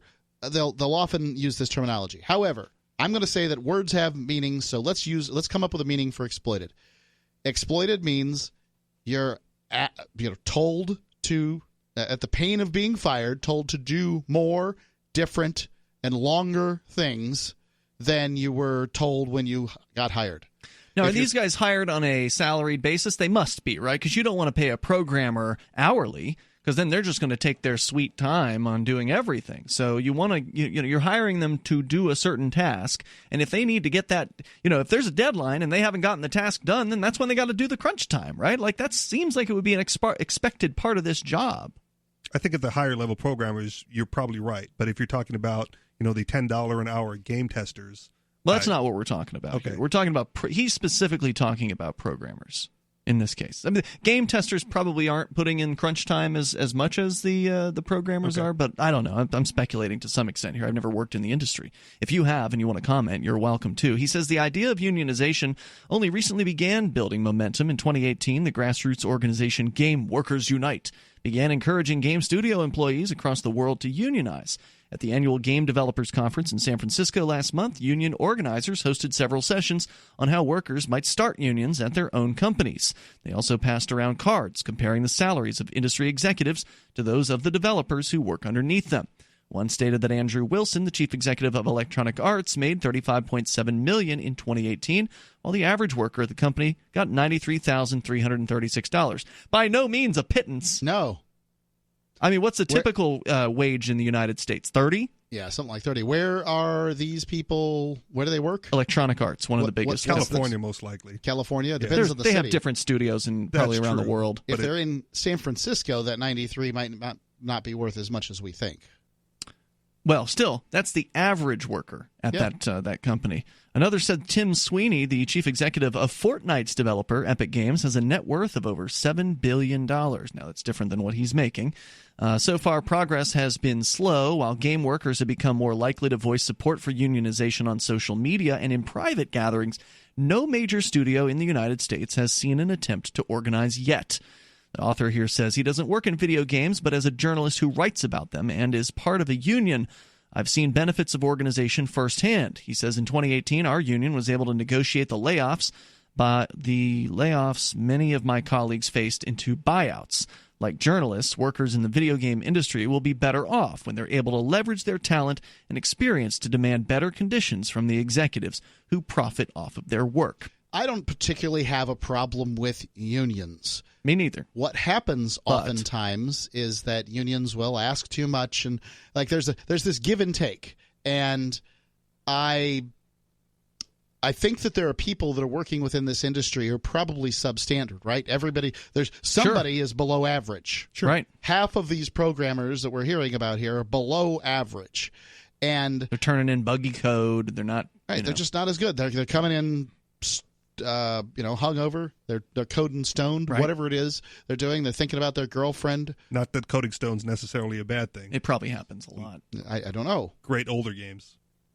But I will say that it's the ones who are doing the job and doing it well that deserve the good pay, and the unions don't always look at it that way. They look at everybody's work as the same. Which isn't fair to the ones who are good and deserve to get paid more because of that. And then you also have the problem with unions teaming up with the government to get special dispensation for themselves. You've also got the problem of the people running the unions are getting paid very, very well. They're getting all these union dues, for instance, and what are they really doing for it? Right, unions supporting politicians that will then support them.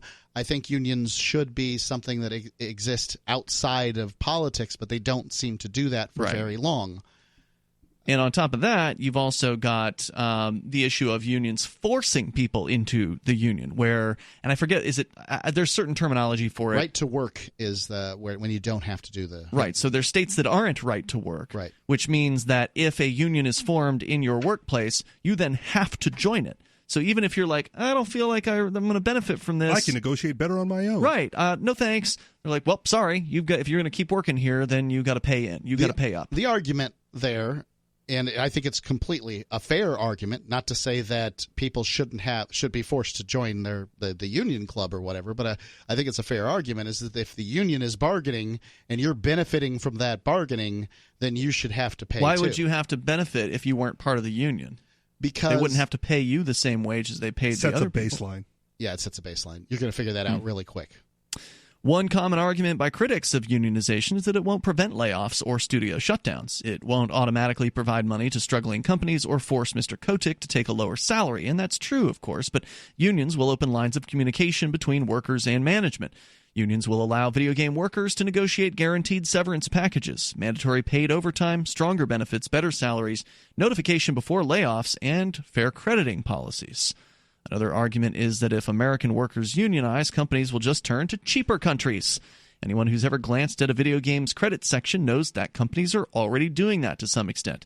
But it would be prohibitively expensive for a company like Activision to simply pack up shop and move all of its developers from North America and Europe to a cheaper area, not just in cash, but in terms of lost institutional knowledge.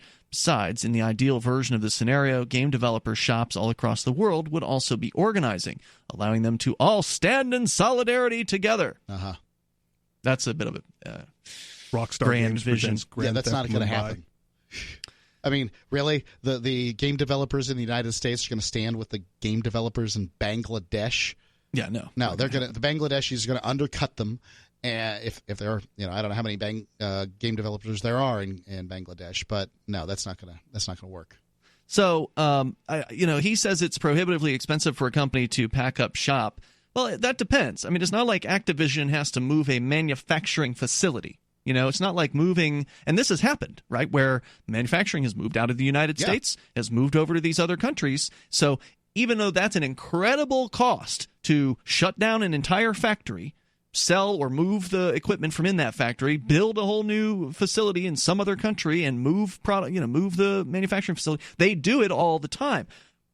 Gaming? I mean, the only argument he has is the institutional knowledge side of the argument. There's that. That's all but he's got. This is relatively easy to do. So if you say you're Activision, I guess is the one we're going with here, you just begin setting up in another country. Yeah. So you take some of your talents you think are best at instruction, and you send them over, and then you pay take them the a crew, little more, fire the other guys. You're not firing anybody at this point. You're just opening another shop where they're doing more stuff. You're producing twice as much stuff.